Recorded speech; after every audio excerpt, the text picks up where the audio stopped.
Welcome to Armchair Expert. I'm Dax Shepard. I'm joined by Monica Lily Padman. Hi, Dax Shepard. Good morning to you. Happy Monday to you. It's a Monday.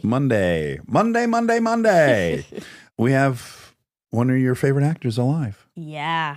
Yeah, Heartthrob do. Central. Big heartthrob. Paul Rudd. He's just universally appealing. Yeah. I would say. Across the board. Paul Rudd, I've loved him forever. You'll find out. I was first-time subscriber. Mm-hmm. You know him from Ant-Man, which he's here to promote. Ant-Man and the Wasp, Quantumania. Also, a cool Super Bowl commercial. See that one? Nope. Yeah. I didn't see any. Heineken 00. Oh, cool. Yeah. I loved it, because I'm a recovering alcoholic. You are. Yeah, it spoke to me.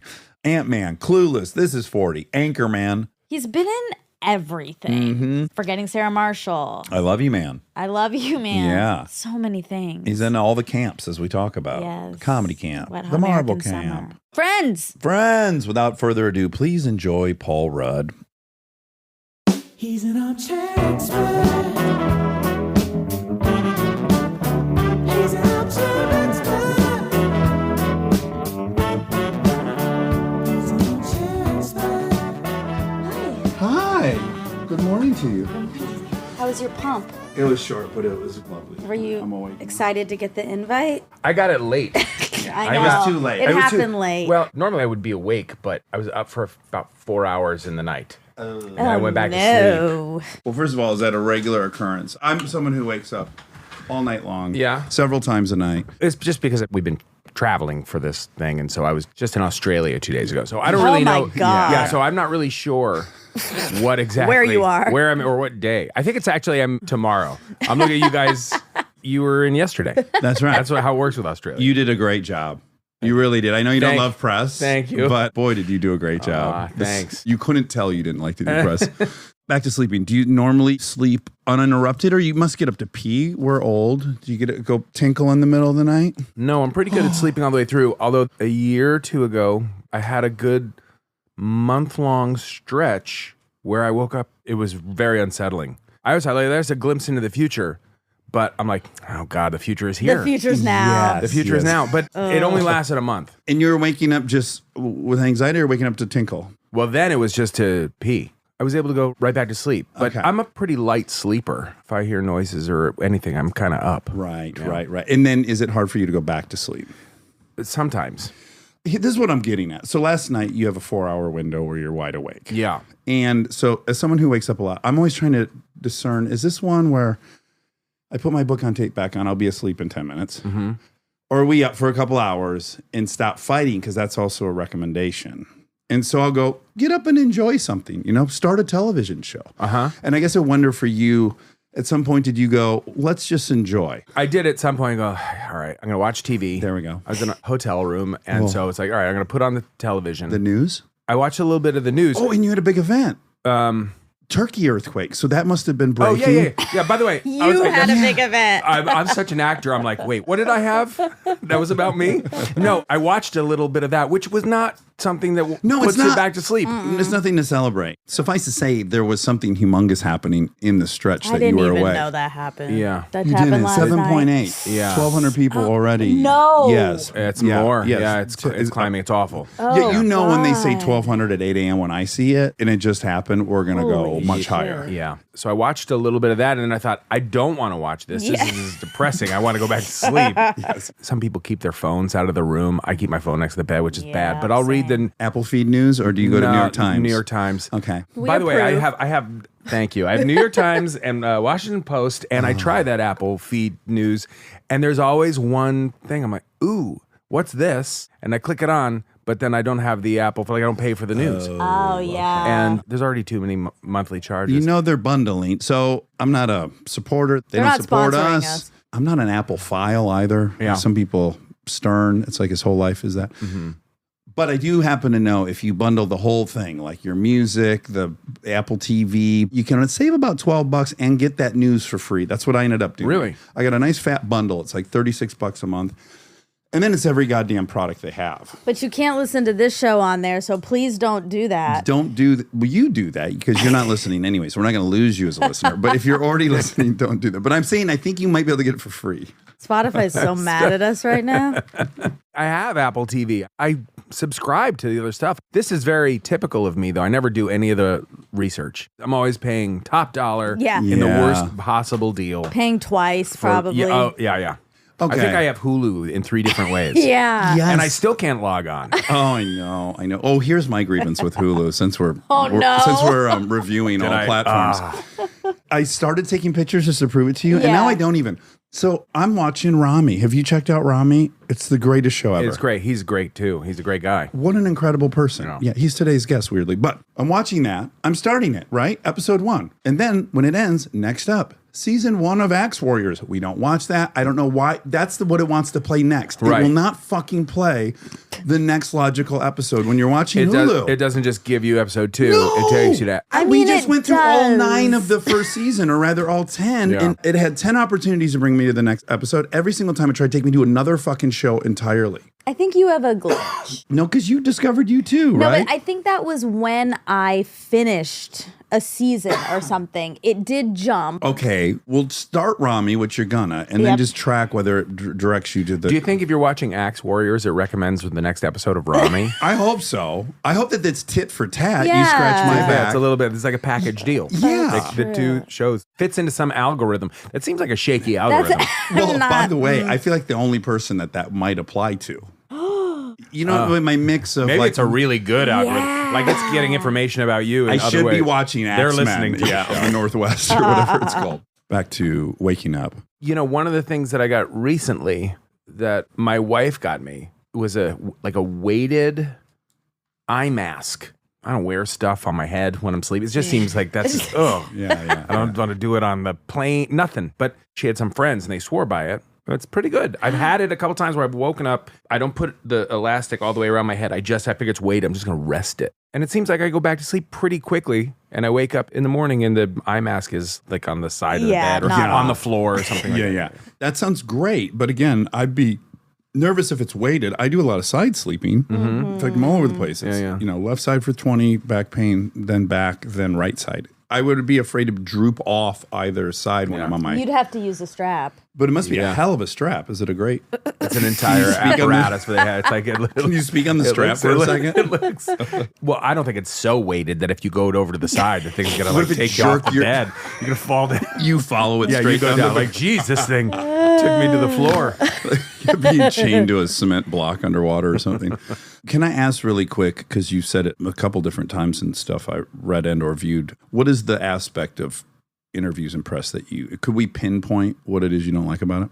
Oh gosh, I don't really like talking about myself in an interview anyway. You know, I would rather just not do anything. Sure, let's start yeah. there. I also don't think that, I don't know how forthcoming I really am in these things. There's always a filter. You always know. And then I start to recycle all the same stories, which I probably do in life anyway, which maybe means I'm not that interesting of a person. I think that, talking about myself, there is the part that seems self-aggrandizing and indulgent. a little bit. I mean, like I like listening to other people talk about themselves, but I don't really want to, Yeah. Are you a Stern fan in general? Yeah, I think he's great. And then you love listening to people on it, yeah? Yeah, I love listening to his interviews, and you're great. This is great. Did you listen to one in preparation? You know, it's so funny. I couldn't get to it. I was a day ahead in Australia. This is no. Tomorrow I listened. I want to show you something. I'm not trying to veer this into another direction, but yesterday I went back and I was listening to David Sedaris, I think on the last one he did, where you started talking about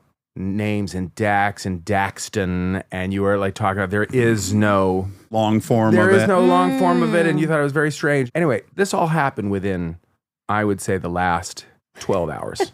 Okay. Last night, I'm in an Uber, and this is what comes up. This is my driver. Holy smoke. Let's Oh see here. no. What So did much it say, oh my God. Dax? Tip Daxton. No. Yeah, it was his name. No, that's Okay. right after you listened to Literally that. after. Similar. Sim. I know. So I took a picture because I was like, oh my God. Did you inquire at all about the origin of his name? Probably not, right? No, I didn't. I was like kind of. You were nervous. I got out. No, it wasn't that. I don't think I really put it together until I got After the out ride. of the car. I wanted to get out of the car quickly because it reeked of cigarettes. Oh, it did. Yeah, I've never had them for like a really. He was banging them back in there in between rides. It was really intense. Oh, wow. Yeah. Do you take Uber a lot? I mean, a pretty fair amount. You do. Well, he lives in New York City. I would imagine you Yeah. constantly need a Right. ride. I could just imagine that being so hard for a public person to constantly be in and out of Ubers. I hope Daxton isn't listening to this right now and go like, "Oh, that guy I hope he complaining is. about my cigarette car." Listen, he has to listen because where else is he going to go to identify? Like if I was know, you're like, growing he's up got as a another- Dax, Yeah. I would have listened to like a Rush Limbaugh type if his name was Dax, just to see like, oh, maybe I'm. I remember when I was a kid and I would watch shows and there would be credits after the show. And if there was ever a Paul, Mom, he has my name. Which is like every show you watched. It's not that uncommon of a name, I guess. Yeah, it's biblical. You're in Yeah, the original very. book. Yeah. Ooh. Yeah. One of the OGs. Yes.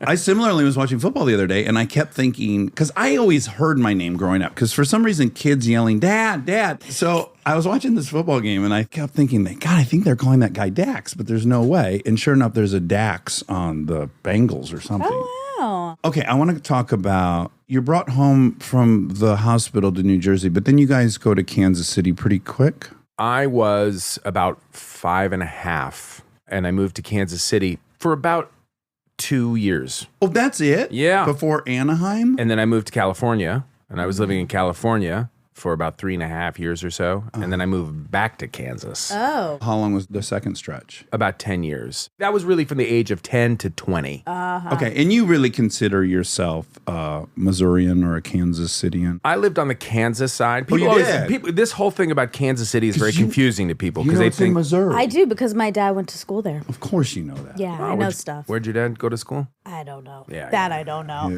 The Engineering Too much Academy already, of Kansas. Kansas City. Of Kansas City, Arkansas. It's one city. It's on both states. There's a road called State Line Road. Oh, It's a small little road. You're on one side of it. You're in Missouri. You cross the street. And if you're on the other side, you're in Kansas. And people are always taking pictures of like one leg on both sides. I don't think anybody's really there.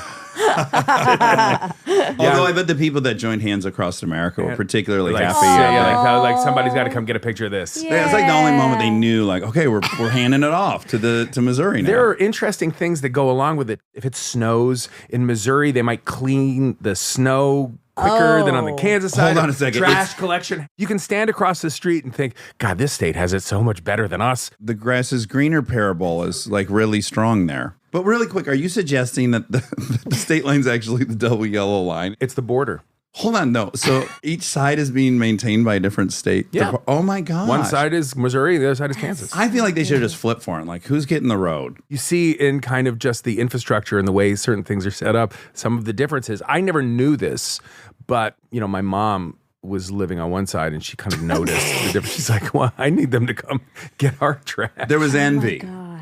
Yeah. So from her point of view, what side was greener? I'm going to guess the Missouri side. In this one little pocket, in this one little neighborhood, she was like, I think that it's better to maybe be on the Kansas side, but it seems like most of the cooler stuff is on the Missouri side. Yeah, because you also have St. Louis in that state to pull that's from. that's also. I mean, that's It's on a the hike. completely I know, opposite side. I know. No. I've done the Gateway many times to the west. I'm a Midwestern person as well. I'm from Michigan. And I feel like the Kansas City folks are pretty darn similar.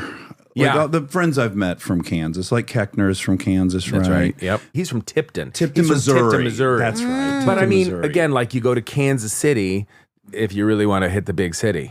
And I've never been to Tipton, but I've been with Keckner many times in Kansas City. Oh, is it's it not just- foreign to him. The guy's like, oh yeah, Well- this was where you go. Let's add that Keckner's the mayor of wherever he's at. So Yeah. if you're in, Yeah. I was in Bolingbrook, Illinois with him for 2 months doing a movie, and he was the mayor of that spot. Yeah. So you put him in his actual birthplace. Oh yeah. I can only imagine. Yeah, he's a ball of energy. He's a total force. He's Birthday buddy. amazing. Yeah, Monica's birthday buddy. Birthday buddy. Same Oh, yeah? birthday. Yeah. When's He your texts birthday? me on my birthday. August 20? Yep. Fourth.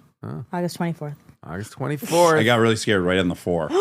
If you had got it wrong, that I would know. have That's exactly why I got scared. Because I would have been I'm mad. right to be afraid. Yeah. You said it's kind of the same. I think most of the country really is. Oh, outside of LA and New York? People have a real pride in where they live. I notice this in the Midwest.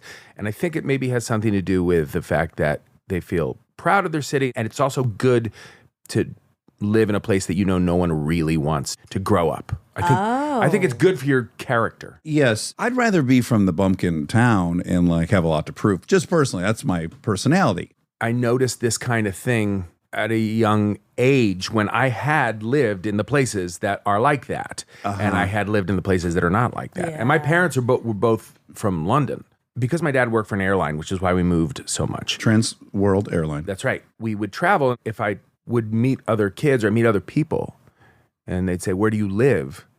I'd say, "California." They were, "Oh, wow, what is that like? You know, do you go to the ocean a lot? Have you been to Disneyland? Do you see famous people?" And so people were really, really interested.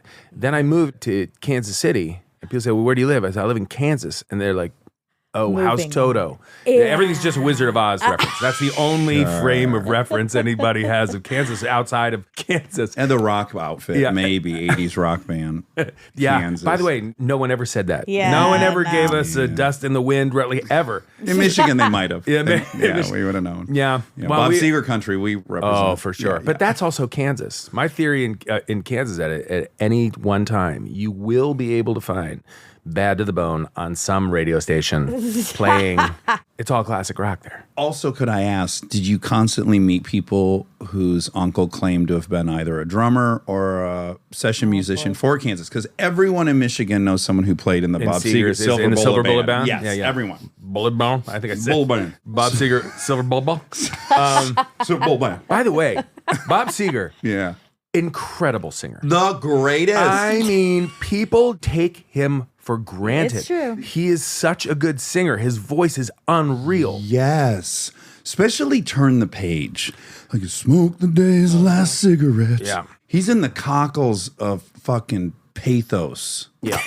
I can't believe that. Wow. Well, first of all, Main Street, dude. Oh my God. Can I tell you the best thing, Paul? When I was 3, we left my father's house. We moved into these welfare apartments. It was a brutal year. Then we moved to townhouses, my mom, my brother, and I. And it was at the end of Main Street. And I was 5. And Down on Main Street was a popular song. And by God, I didn't realize every place had a Main Street. I thought I was the only person that lived on Main Street. And they're fucking Bob Seger singing about my street. It was the greatest thing to ever happen. Oh, man. And Yeah. he's from Michigan. Yeah. It all made sense. Yeah. Yeah. Well, it's like somebody once said, "Oh yeah, no, he's the Midwestern Springsteen," to which so many people will scoff at that. But no, they don't know. I've done like the karaoke Bruce Springsteen versus Seeger. One time, Joe Latrulio Oh. and Bobby Cannavale were doing Springsteen songs, and John Hamm and I were doing we're doing Only Seeger. only Seeger, and we went head to head. By the way, I love Bruce Springsteen. So do but I. we were doing the working class rock blocks, and we were going back and forth. And also, Seeger has some songs. No, let's And be- they're like, all right. It was a little bit like, you know, those breakdancing battles where it's like one guy steps up and then Electric Boogaloo. yeah, it does a little electric. Oh so my we were back and forth, and by the end of it, they're like, I get it. This is exactly what I was They gonna come tell around, you. they're like, you know what? I think I didn't realize. What Bruce Springsteen's going to win at is like global anthem. Bob's not going to approach that. But catalog, Seeger, you're going to do 12, 13 songs that everyone fucking loves. Well, this is the thing that He's got quantity. he has more quantity than you realize. By the way, I'll go deep in Springsteen. And people that are Springsteen, like, it's like, oh my God, you could do 100 songs. I know them. But you're sitting around like, all right, here we go. Now I'm going to do Roll Me Away. And about- people are going to be like, all right, wait. Oh, I know this song. Oh, wait. Oh, no, Yeah. I know this song. Oh, this is kind of a great song. That's Seeger. How about deep cut? Fire Lake. Do you know Fire Yeah. Lake by fucking Bob? Yeah. Oh my God. Plays the Kings and Eights. Oh. All right. Well, thanks for coming, Paul. That was a great interview. No, this needed to happen. Two men needed to stand up and say Seeger is fucking king. I also realized, I think at kind of a late age, like how good his voice is, like how earthy and real and great his voice is. I had a real aversion to kind of blue collar rock and stuff. Like when I was growing up in Kansas City, because everything was, you know, there was Patriotic. Seeger and a lot of that stuff. And 38 special. Yeah, 38 Special. And by the way, Boston, I was like, oh, God. And then I got to be a little older. I did a 180. I'm like, oh, I see why people love it. I'm scared to say this, but I'm going to be very honest with you. Also, I had a brother that was your age, 5 years older than me, and I worshiped him. And he was punk rock. We did not like Springsteen, Born in the USA. Right. We thought it was too jingoistic. We did, even at like that Even age. then? Yes. We were like, this is Wow. like patronizing. Right. This felt pandering. I understand. And so I wrote it off. Yeah. It wasn't until later when I discovered, what a true genius Springsteen is. But I got to say, I started going like, oh, I'm the opposite. This is jock culture. This is everything that we're not. So then did you embrace I love New Wave. New Wave? Yeah, see, me too. Did you like New Wave? Yeah. Oh my God. Can we just psychedelic Want to go first? down a New Wave? Yeah. Let's just talk about maybe the soundtrack for Valley Girl. Sure. Yeah. Do you remember it? With your Plimsolls? Yeah, I know all those. Modern English was on there. Psychedelic Well, that was first. like the big song from that one. Yeah. And what did we think about Nick Cage in that role? Well, one, he's awesome in that role. Oh my God. I was always a little weirded out by the V chest hair. Chest hair. Yes. But intrigued also? Yeah. Yes. I was watching going like, there's something special about this guy. Well, you're like, is it perverted or is it awesome? That was my What is conundrum. it? Did he shave it that way or did it grow naturally? No, that there's way? no way I that might grew need to see naturally. a Oh, you think that was a choice? No, I think it was a choice. Oh my God. I'm pulling it up. I never even considered that. Well, I didn't know anything about acting, so I would have never thought it was a I don't choice. think you have to know anything about acting to look at that chest hair and say, no way did that thing come in naturally. Like I got really into the movie Birdie, and I love was Birdie, so, the like soundtrack. So yes, amazing. Oh, Peter And- Gabriel. So Bird, Oh, man. Birdie. By the way, we can go down to Peter Gabriel. We can talk about Oh Peter my Gabriel God. for a while. Did you want to be in love so much? I wanted to be in love so bad at that age. I just wanted like heartbreaking Of course. love. I did meet this girl and really, I fell hard. She lived in Buffalo. I went to visit her and I was probably 18, maybe. She was probably 17. I met her friends and like, let's rent a movie. And we went to a video store and I said, like, this movie is great. And we rented Birdie. I'd seen it. Yes. And so, we watched Birdie, and she and all of her friends were like, "What is this?" Yeah, they didn't like it, They didn't right? like it. They just thought it was weird. It's an And aficionados why movie. who is this guy? really depressing. And I was like, so brilliant. The things that I liked tended to fit in that category more than maybe some of the other ones. And that I did really notice Nicolas Cage, and it's like Moonstruck, he's so different, and then Valley Girl is so Vampire's different. Kiss. Yeah, was that the one he ate the cockroach in? Yes, and he also does the alphabet in front of his therapist. It's like the best, maybe 20 seconds of any acting ever. I'm going to pivot real quick. Yeah. Just because when you brought up your brother and you said same age as your brother, Yeah. how sick are you of hearing this, you anti-age? Well, there's worse things to hear. Well, exactly that, but I'm sure everyone can't not bring that up when they talk to you. But it's I got another guy talking about how big my dick is. Here it comes. God. Fuck, here we go. What do you want to know? Emperor Flaccid. I hope you're not sick of it. When you said that, I was like, I know he looks 10 years younger I than me. I can't. know, it's Like, a bummer. it's And I'm looking insane. particularly old at the moment. I remember as a kid reading in a George Carlin book, like kind of random thoughts. And growing up, it was always everyone talking about Dick Clark, that he was kind of, Ageless. America's eternal teenager. And, God. and he just doesn't age. And in George Carlin's book, it says, "What's all this shit I hear about Dick Clark not looking his age? Look closer." and I remember going like, yeah, I think so. I think he might be right there. And that's kind of the way I feel. It's So pretty I never really know how to amazing. reply to it. What can you say? Like, Yeah. I work very hard at it. No, one can't really well, work no, that you hard can. at it. Do you have a skincare No, listen, routine? this is going to be another sidebar that we explore, which is like, he's been living his life. I've been around you. We've been out before. And you're someone who I've been very envious of because you can drink. You can have a good time and you don't have a problem. And you have what I want. I've been around you before and been like, God, if I got to pick off a shelf, I would want Paul's version of being able to let loose and then rein everything in and be fine.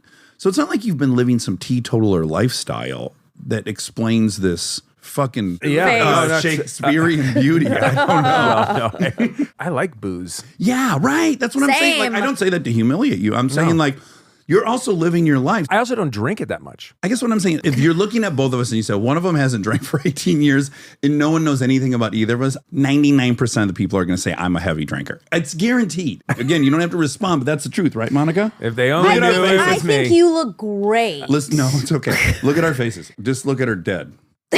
Listen, One of us has been sober for 18 years. I know. I would say you've been drinking. I know. Like I maybe this know. morning. I mean, Right? I would actually, looking at you right now, I would also say, yeah, probably you. Like maybe this morning, right? Maybe right now. Yes. I'm not so sure that's, yeah. But that's because he's an anomaly, not because of you. I'm fine. Everything's fine. I know, but you're gonna be upset everything's later. great. No, I got so many cool cars. That's all you need. That's all you need. How in many life cool is- cars do you have, Paul? I have one car. Ah, what a and it's dork. not that cool. Okay, there we go. What a fucking dork. Oh, fucking this young guy over here in his fucking Prius. Oh, you should give him his car. I don't think it'll work for him. What kind of car I am? If someone is driving their dream car, I'm generally pretty good at guessing what it is, just based on some nonverbal cues and some assessment and some generalizations. Dream car. Yeah, so I'm so not a car guy. I don't even have a dream car, really. that's my point, Monica. That Yeah. you can't really pick for somebody if they don't care at all. That makes sense. Because I could say kind of anything. You go, oh, those are fine. I'll tell you the Say car I something- would put you in. Yeah. Yeah. I would put you in a mint condition BMW 635i. I don't know what that is. Me either, Do you but it remember sounds Moonlighting? cool. The show Moonlighting. Yes, Yeah, Bruce yeah, Willis drove, Sure, or rather sure. maybe she drove a really cool BMW, two-door, 80s, very sleek. Okay. I've never thought like a BMW. Ooh. I would probably be drawn more to older cars that have a certain style to them. And I This think that's does. That's why I picked it. Rob, It's will a you pull very up a weird, pic? elegant, kind of rare. It's a unique looking one. He's gonna pass it around. Okay. Tell me if you like that. I know this car. You know it, right? Yeah, no, it's beautiful. I could definitely see you in this. I mean, obviously, it's a great car. And anybody that knows cars is going to laugh at my assessment of any of this. But it isn't so beautiful. This is the car I would pick. All right. I'd let me see. rather get like a kind of a cool old truck. Oh. You would go with an old, cool truck. That's I think cool, so. yeah. 70s, 80s. I wouldn't even know what year. That's okay. I want to go back to the Kansas City of it all. I bring up Kansas and then try to relate to you with Michigan because there was a very masculine vibe in my high school. Still a lot of violence, you know, a lot of fighting, a lot of shoving people. Was that consistent with yours? Yeah, for sure. Yeah. So where did you file into that strata of kids? I'm so curious. There were two categories that you could fall into in my school, and that was the freakers or the jocks. Okay. Freakers. The freakers were the ones that wore the green army jackets and like carved Van Halen into the desks Smoked weed. and smoked weed. They were like burnouts. I was not that. Jocks was just anybody that wasn't that. Okay. And so it wasn't like they had to be so sporty. okay. So I was It's like, just not people going down the toilet. yeah, I really embraced at kind of a young age, I think the new wave look and lifestyle. And I was a teenager and that movie Pretty in Pink came out. Oh, baby. People in my school saw it and they said, I saw this movie Pretty in Pink. There's a character named Ducky. He reminded me so much of you. And then I saw it and I was like, sweet. Yeah. Oh my God, really? That's awesome. When I was in 8th grade, I really prided myself on the fact that I didn't own a pair of jeans. Oh. I really got into kind of ties. I wore a tie to school Did you every have day. gerbos? I had gerbos. Boom! I You had- guys talking about my very favorite Yeah, you pants of love all time? those. Oh yeah, you know, the Francois and Marité Gerbeau. Oh my God. Yeah, Still so miss them. I had gerbos, and then I really leaned into that look. I had pants that were so baggy they had pleats in the ass. Yes. And Did you gerbos go- had the little thing on the foot, like the Grab your attention. yeah, Bring it like right a to the little- crotch. Yeah, I think Forenza had that too, which was I think And the Z woman's version. Cavaricis. You're a little. Yeah. Yep. No, of course, Did you Cavaricis. get some calves in there? with a pair of Capicios on the feet. Hell yeah, man! It was definitely audacious, but I was under the impression that everyone just thought I looked super cool and like had the stones to try and pull it off. Like, Yeah. oh man, I could never do that, but he's doing it. It isn't until a little maturity I look back and go, oh my God, it's hilarious. No. But nobody was thinking that. I just thought it was super. But you were I confident. disagree. Then. I That's totally great. disagree. I went to school one day and there was a store in Oak Park Mall called Oak Tree that I loved that had a lot of these kinds of clothes. And there was an entire outfit that I wore, sold together, by the way. Oh my Sure, God. sure. An ensemble. I was like, that's the coolest looking outfit I've ever seen. And I got the whole thing. Oh, wow. And you know, I wore it to school and like I was just into it. And I went over to my friend Jeff's house after school one day. The outfit was black pleated pants pegged at the ankles. I was wearing them with pink socks and a black leather kind of loafer. The shirt was black but had gray sleeves. And there was pink piping around the sleeve and the rest of the shirt. Pink piping on the pocket. I wore a pink thin tie. Wow. And Jeff's mom came in and she said, oh my gosh, Paul, I love love your outfit. Yes. And a mom. You And- must have been and- cleaning And I up. said, I said, thank you very much. She said, did you wear that to school? I said, I did. Yeah. She said, wow, was it Space Day? Okay, Mom. And I realized, geez.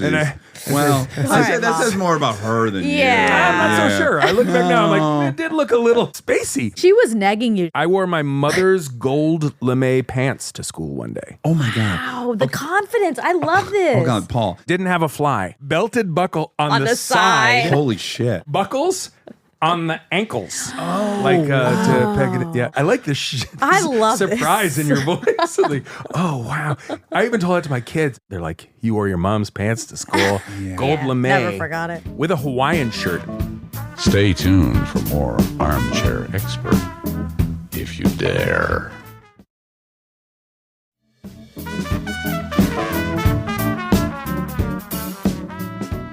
This is fascinating. Well, two things. One, with these clues, my hunch is in your mind, you were Bacon and Footloose a little bit. By the way, I saw Bacon and Footloose, loved it so much, went back the next night and saw it. But in your romantic construction, where you did I kind of like, consider were you a Ren McCormick kind of? Yeah, guy? like style disruptor for I your remember high school. seeing it going like, I like some of his ties. Hair's okay, but no, my style is a little more bold. I didn't see my, but I like as far as the dancing of it all. I'm like, I get Ren, I get it. Yes. Yeah. You got to live out loud. Some of the tougher guys who were wearing their Rustlers and their Levi's and their white tees, did you not get called the F word a lot? I got teased occasionally, but I think that because you've probably felt this too, this is where you try to hone your sense of humor so you don't get the shit kicked out of you. Yes. I don't know. It was weird. I'm surprised. I do try to categorize people to a fault, but when I've met you, you've always been an enigma to me.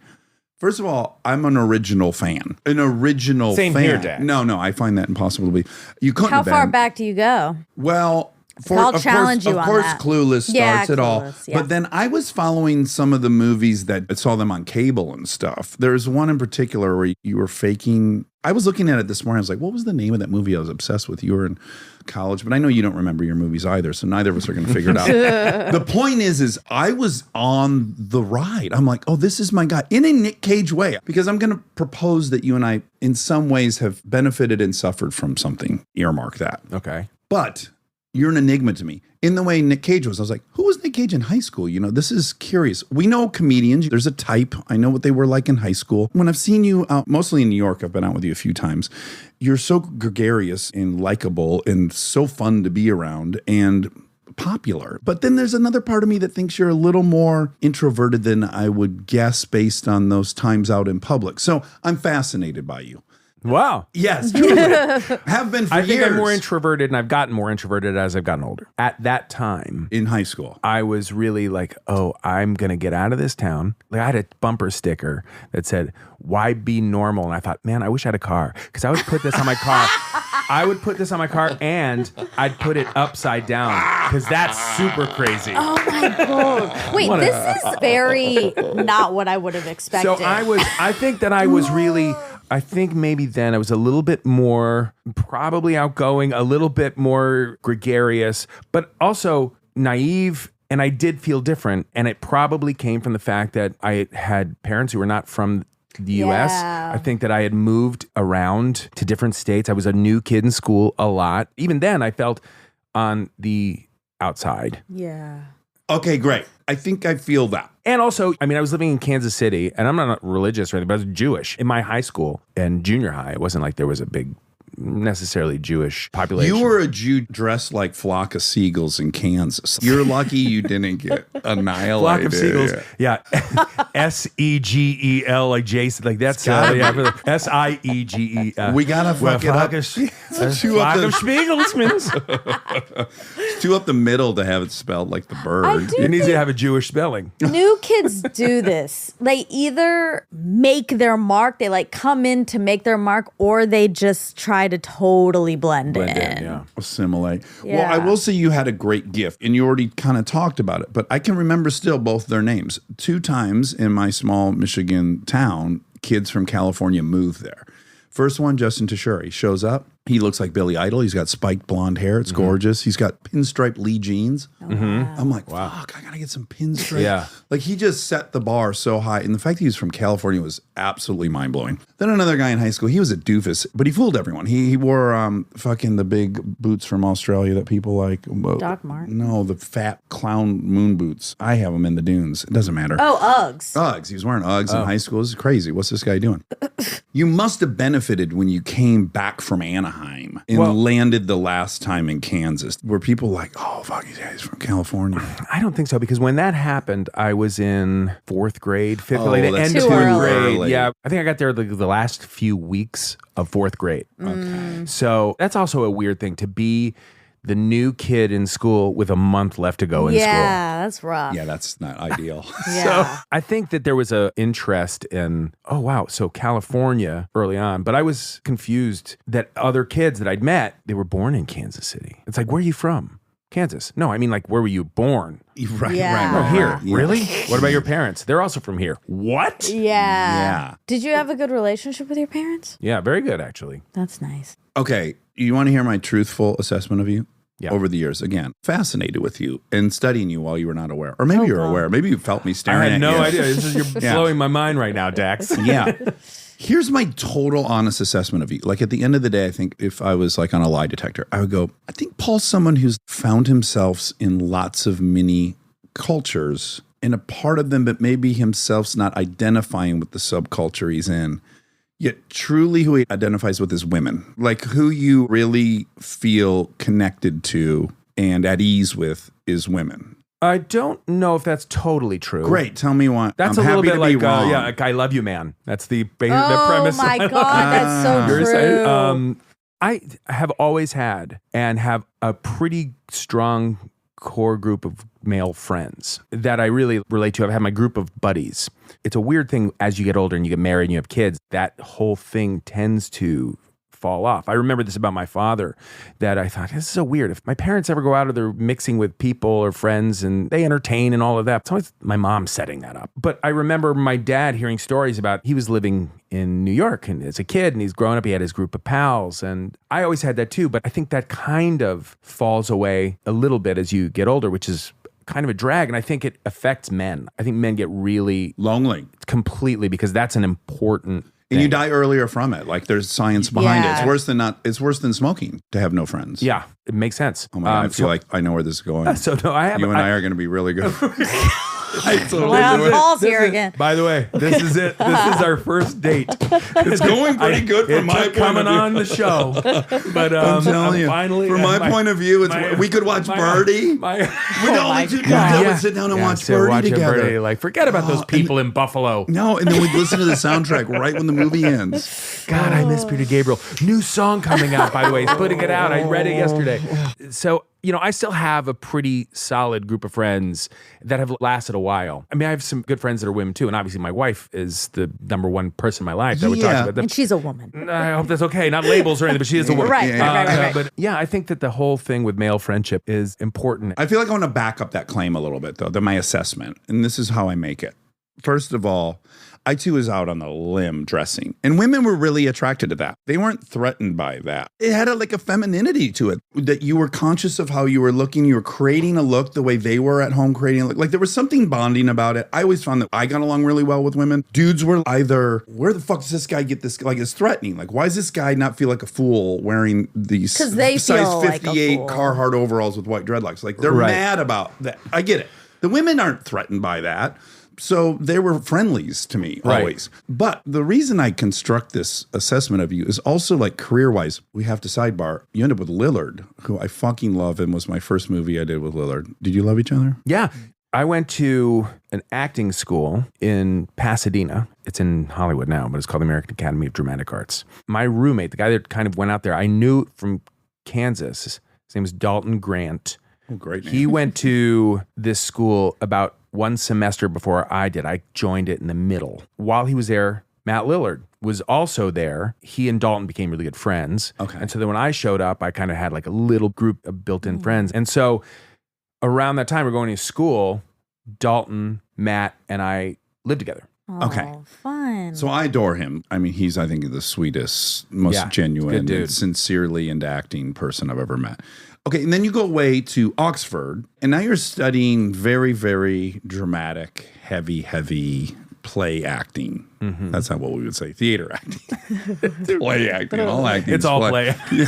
I guess I say that because I can't imagine you were aiming at comedy in that moment, at least in Oxford, right? Well, no one in my family did this. When I was growing up, I loved movies. I certainly loved actors and all of that, but I wasn't a theater goer, but I loved comedians and I loved comedy. And I thought, and I loved watching SNL and I loved listening to comedy records. I loved Letterman. When I was in kind of high school, I was doing speech tournaments and I was in a radio and TV class making little movies and things like that. My neighbor said, "Have you ever thought about being an actor?" And that's when the light bulb moment. Is this your buddy's mom who asked you if you it was Space Day? Different person, but I think around that time I thought, I should be an actor. And around that time I thought, okay, I can't just do comedy. Even though I love comedy, I want to be a really well-rounded actor and I want to be an actor. So I went and studied theater. And then I love dramatic films. I love all of that. And I love the balance of comedy and drama. And I thought, I don't want to be a stand-up. I don't think I have what it takes to be a stand-up or a comedian per se, really. But I think I understand and relate to comedies and the funny parts of really dramatic things. Yeah. And so I leaned more into theater because I wanted to be a well-rounded actor. And I also discovered a love of classical theater and Shakespeare, which I started doing. And I'm like, there are jokes in here. And understanding the beauty of the language, the writing, how great it really is, and the joy in performing it. Like much more so than just reading it, which people will sit and read Shakespeare and really enjoy it. I get that. I didn't get it then. Yeah. But I did get then, like, if you really start to work on this stuff and understand what it is that you're saying and you get to act it, it's actually pretty fun. Yeah. So you're in that world and probably there you're fully immersed in that. Everyone's arrived there and everyone's young and everyone's into Shakespeare and you're all doing it. But then you get quickly kind of funneled into romantic comedy leading guy because of Clueless. And then that doesn't really come with a click. That's kind of a solitary career path when you're doing romantic comedies, right? We finished filming the movie. I was living in LA. Before that movie came out, I moved to New York because of theater. And I thought, I want to do plays, and that's a viable thing here. I want to do some play acting. And always with the idea, like, I want to get better and I want to do interesting things and I want to be taken seriously. I think my biggest fear was like, I don't want people to think I'm just a hack and I can't do it. I also want longevity, and I think I need to learn how to do this, and that this seems like the way you really learn how to do it. Yeah. And so I moved before Clueless came out and wound up doing a play for like a year. And I was very conscious of not trying to be pigeonholed or typecast or any of that. And yet it did happen that I was being cast in some romantic comedies. Yeah. Your agent was so delighted on the heels of Clueless being a hit that you took a year off to do a play. They were so, and moved to New York, and they were so truly perplexed. Yeah. Like, why are you doing this now? Were you having any second? None. Okay. No, in fact, I think I had much more clarity. And I think that there's a thing in my 20s and in my 30s, like, I know what I like. I know the path I want to take. I know what I want to try and do. And I feel like I can navigate stick all that to my guns and just do it. Yeah. Knowing that it's going to go and I have no idea and can't control it. You know, I think it was just kind of the gift of youth. But I would say, Scale, you won't be able to comment on this, understandably. You'd sound arrogant. But you have a really high skill set. So I think that's comforting. Like, I think one knows when they're going to be able to do all the things to some degree. You asked me about my parents, and I felt like I had a pretty strong familial relationship and unit. And I believed what they told me at a very young age, which was, you can do anything you want to do in life. You can be whatever you want to be. And so I believed them. Yeah. And so when I said I want to be an actor and I want to go to school, they both supported it. My father was probably a lot more nervous than he let on. Sure. And he let on a little bit, but he was a little more concerned. My mom was, and still is, oh, honey, you can do it. And a real cheerleader. That is a true gift. That is the biggest deal of all. And my sister too. My sister's younger than me. She has always been a supportive little sister, no matter what. Because even if I fell on my face, I have a place I can go. I can go back to my family, and then I'm not going to be judged. You had a or real whatever. foundation. They gave you a lot of confidence to build off of. And I think a lot of that was just youth. Yeah, sure. You know? Well, first of all, I just got to say, Wet Hot American Summer, I'm sure you've already had your pillows fluffed a million times over it, but there's a physicality to this performance that is so wonderful. I can just see you in the cafeteria fucking throwing this shit on the ground. And I wonder, so here's my earmark thing. Comedy's interesting for guys that are average looking or good looking. To be really good looking and really funny, it's kind of rare because almost the conceit of comedy is you got to be punching up a little bit. Like you want the guy to be justifiably frustrated at all times because he's on the business end of everything the system is, right? There's got to be some excuse for him to be behaving this way. And this didn't occur to me till listening to you talk about Jim Carrey. It's like Jim Carrey too is a little too good looking to be a conventional big comedic star. So I think where he compensated was like insane physicality, like the opening scene with the box and Ace Ventura. Incredible, that scene. He's doing some things where it's like you kind of forget whether or not he's 6'2" and pretty good looking. He's overpowering you with that physical comedy. And I just wonder, because your face isn't charactery, you don't have any other tricks, if physicality became a way to express being funny in this box. First of all, I never, ever felt as if I was good looking. This is not false modesty. You know, there were the kids in school that were like the good looking guys, and they were the jocks, and they were actual jocks. Yes.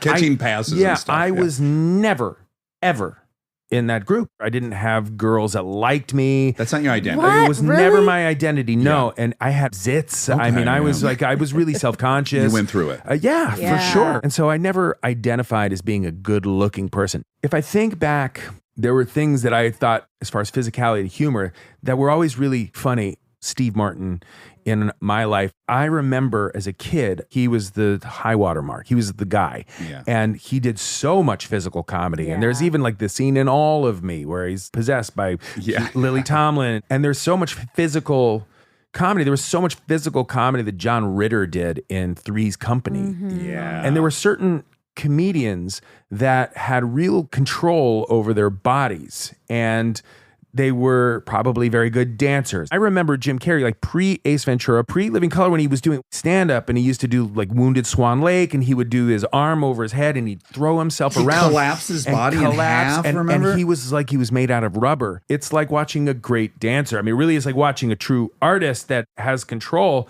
of that kind of stuff. Or like Buster Keaton or something. And knowing how to move your body in a way that's just funny. Yes, Yeah. yes. And a friend of mine in high school named Brendan Snegus, who Those used old to, Snegus. he What a would name. just do this one thing where he would just stick his hip out, his hand, and he would flip his hand and then shake like kind of his pelvis and do this gesture, and it would put me on the floor. It was super funny. Yeah. Another friend of mine, and then in college, Rich Woodall, could do this thing where he could stick his ass out and then he'd swing his arm really.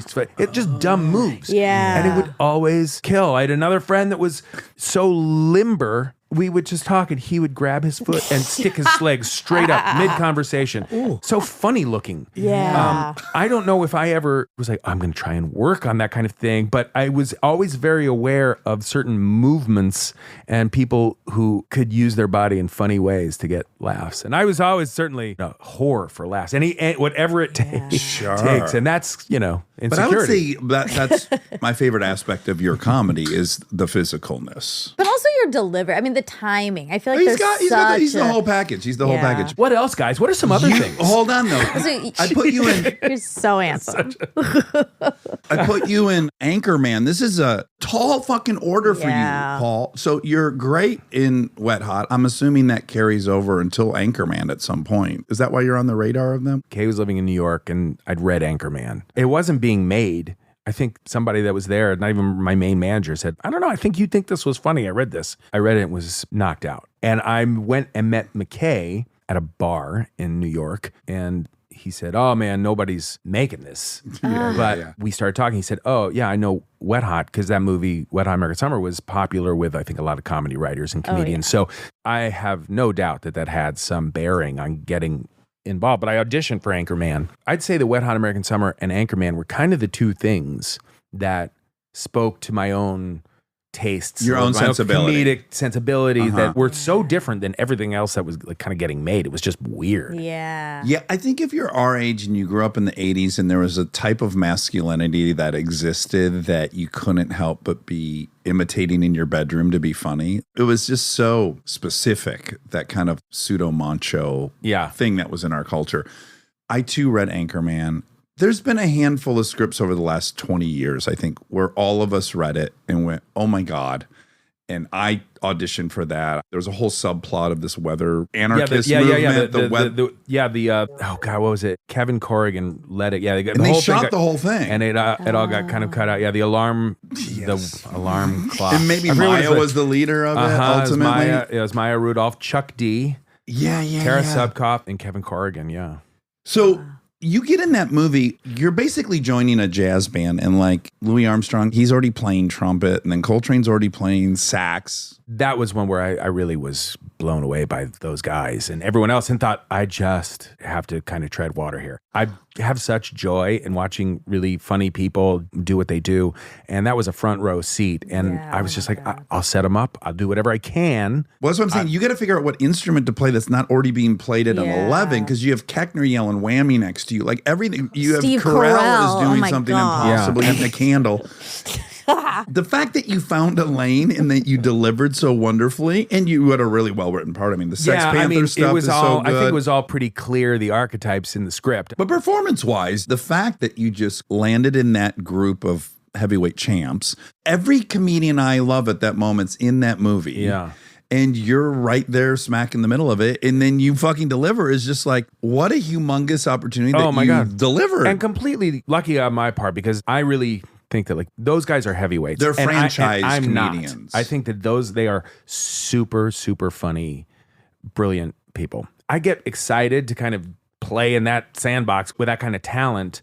And I try not to let the pressure or intimidation or whatever kind of crumple me. Right. Because it could be easy to do that. You need to feel confident to perform. I remember when Carell got cast in that, and I thought, oh, I love this guy. He's on The Daily Show. People didn't really know. He was Even Bruce brand Almighty, new. too. But I was just so excited. My God, Will Ferrell. And Keckner I knew because of stuff like Naked Trucker. So there was like an appreciation of just like kind of the alt comedy scene, and they went on to kind of become, Carell, people started realizing just how brilliant he is. I think it's like if I had joined that and it was Steve's 5th or 6th movie and he was already there, I'd be like, oh my God, I can't believe I'm working with Steve Carell. Yeah. At that point, you were a name that people were drawn to. Like, no one knew Steve Carell. And Keckner, like, people would be like, oh, I know him. Right. If you're in the comedy world, you'd be like, oh my God, that's amazing. But your name on the poster is why, and Will's, people went. I felt that about Wet Hot American Summer, which was all of these really funny people that most people didn't know. But I'm like, oh my God, the State guys and Amy Poehler, and I love UCB. And I said Janine Garofalo. Janine Garofalo was the big star. Yeah, Bradley was in it. In a Steve Carell role, though. No one knew him. I think it was his first movie, maybe. But I knew just from being a comedy fan, so many people thought they were really, really funny. And so I was just honored to get to work with all of them, knowing that most people probably wouldn't know who a lot of those people were. Yeah. Okay, so Wet Hot, that was its own mini culture. Those are people that have been doing comedy together, many of them for quite some time, and they're start UCB, and that's a whole insular group that you plopped into. Yeah. And you're kind of the odd man out in that situation a little bit, no? Yeah, how I even got involved in it is I'd worked on Romeo and Juliet, the Baz Luhrmann, the Leonardo DiCaprio and Claire Danes movie. Beautiful film. So I was, well, the language. Just the language. It is. Well, the modern By the way, I flair. feel like you were sitting here talking to me. I want to talk about you for a second, Dak, and Idiocracy. We'll get to that. All right. I'll put it there. That's another Because year that's mark. Brilliant. I have so many questions. Oh, God, I would love to answer them.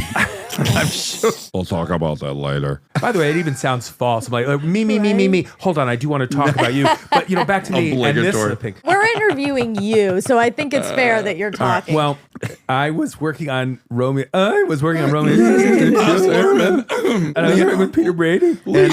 Yeah, puberty. It's a hair-raising experience. That was my favorite joke when I was about 13 years old.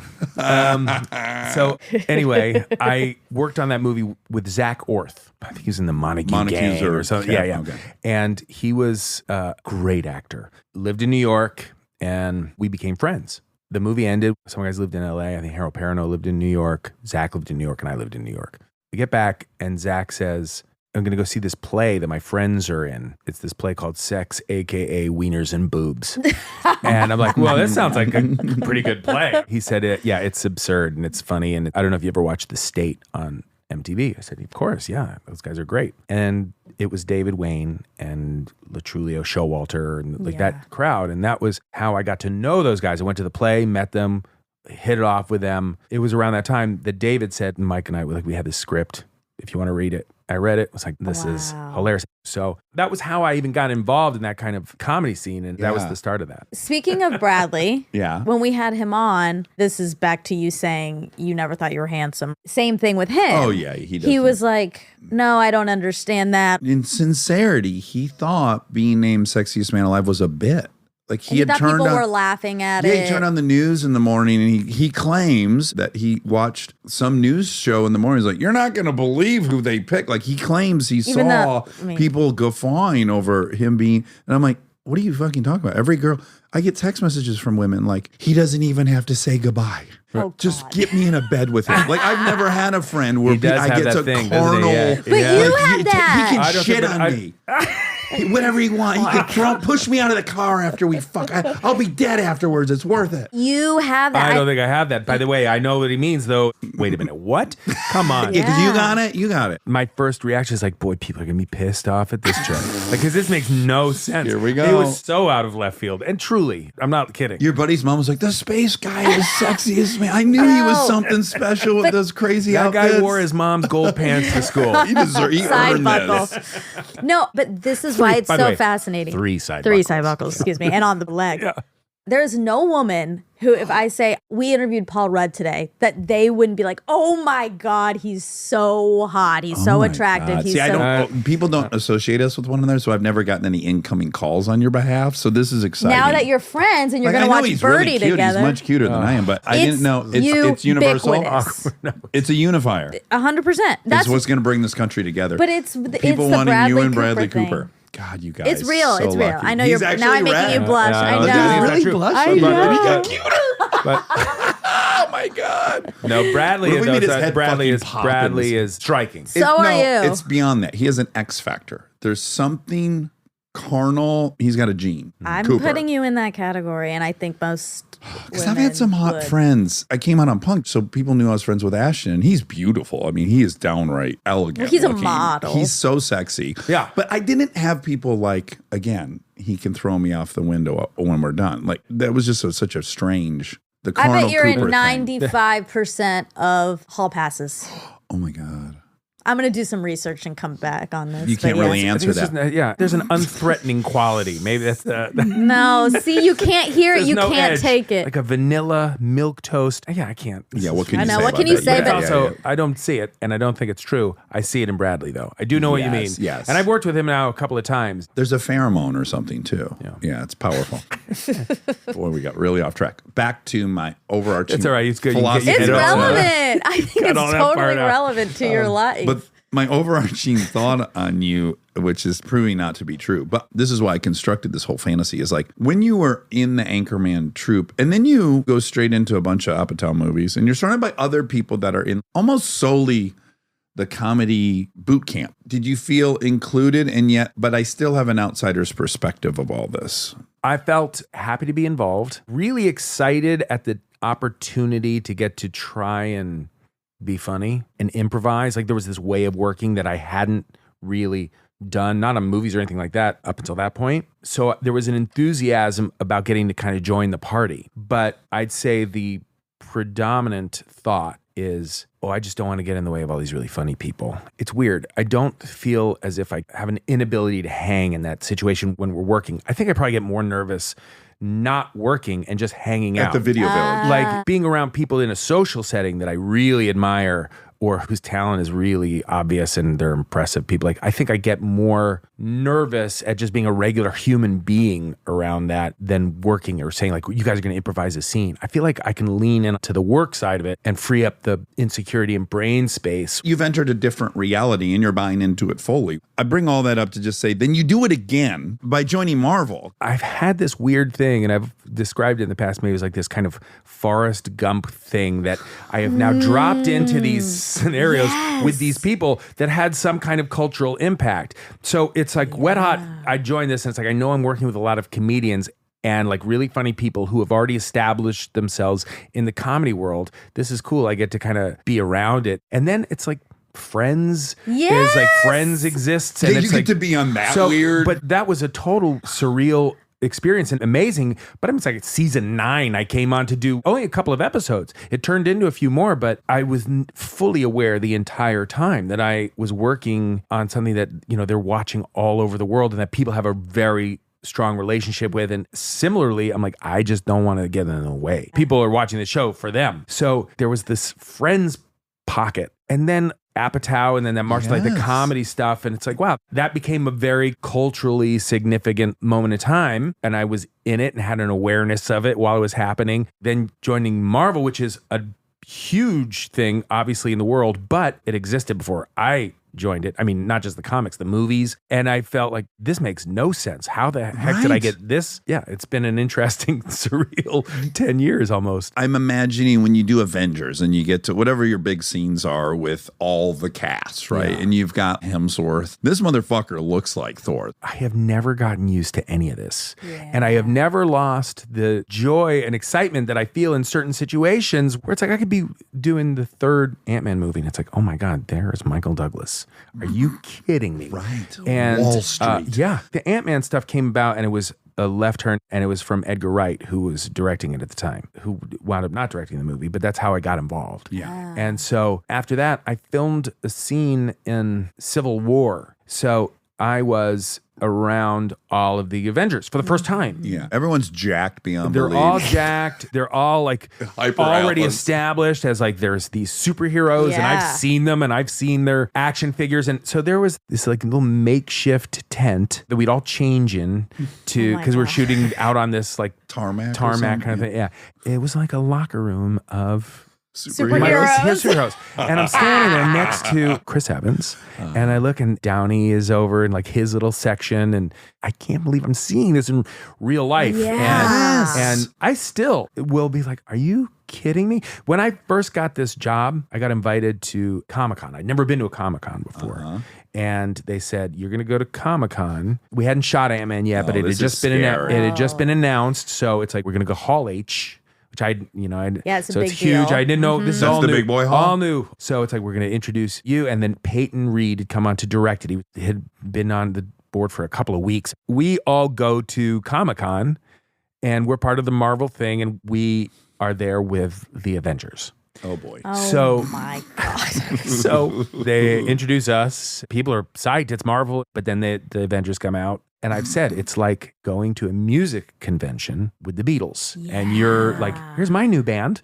Cheap Trick. Yeah. Good band, but No, not even Cheap Trick. More like guys that are just like, hey, I know a few chords. You don't know us. We haven't recorded anything yet, but I like music and I can kind of play. Here's the other band that's on our panel, the Beatles. Oh. So it was kind of the first time that I really saw in person the fandom of Marvel and just the enormity of it.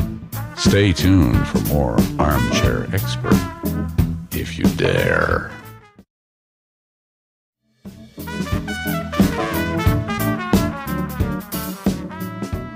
when they announced Ant-Man and you and Peyton, what was the initial reaction? I think confusion, probably. Well, because A, it's not a property I think a lot of people were tracking. I certainly wasn't super aware of Ant-Man. yeah, neither was I. Yeah, and then it's not like Peyton just directed Dark Knight, so people are going to be pumped about that. He's stepping into a new world himself. And then you've not done any of those movies or really any action movies. Right. This is a real, like, you got to trust us, gang. This is all going to work out. Well, it was originally, Edgar. That would have gotten everyone pumped. Well, that was when it was announced. It was. Oh, it was Edgar He was then. still on. Okay. Yeah, he was still on Okay. board then. But Ant-Man explaining what that was. I mean, it seemed silly. Yeah. And it was obviously something I think even Marvel was aware of, because it's like, okay, when you talk about this, don't make fun of it. That's my Go-to defense. You know, it is. If I was in your shoes, I don't know if I could have resisted shitting on myself Like and the self-deprecating. By the project. way, when I got cast, I was on a talk show and they asked me, and I said, you know, it hadn't come out or anything. I said, well, I told my son, who was 8 years old at the time, you know, I got cast as a superhero in the Marvel world. He goes,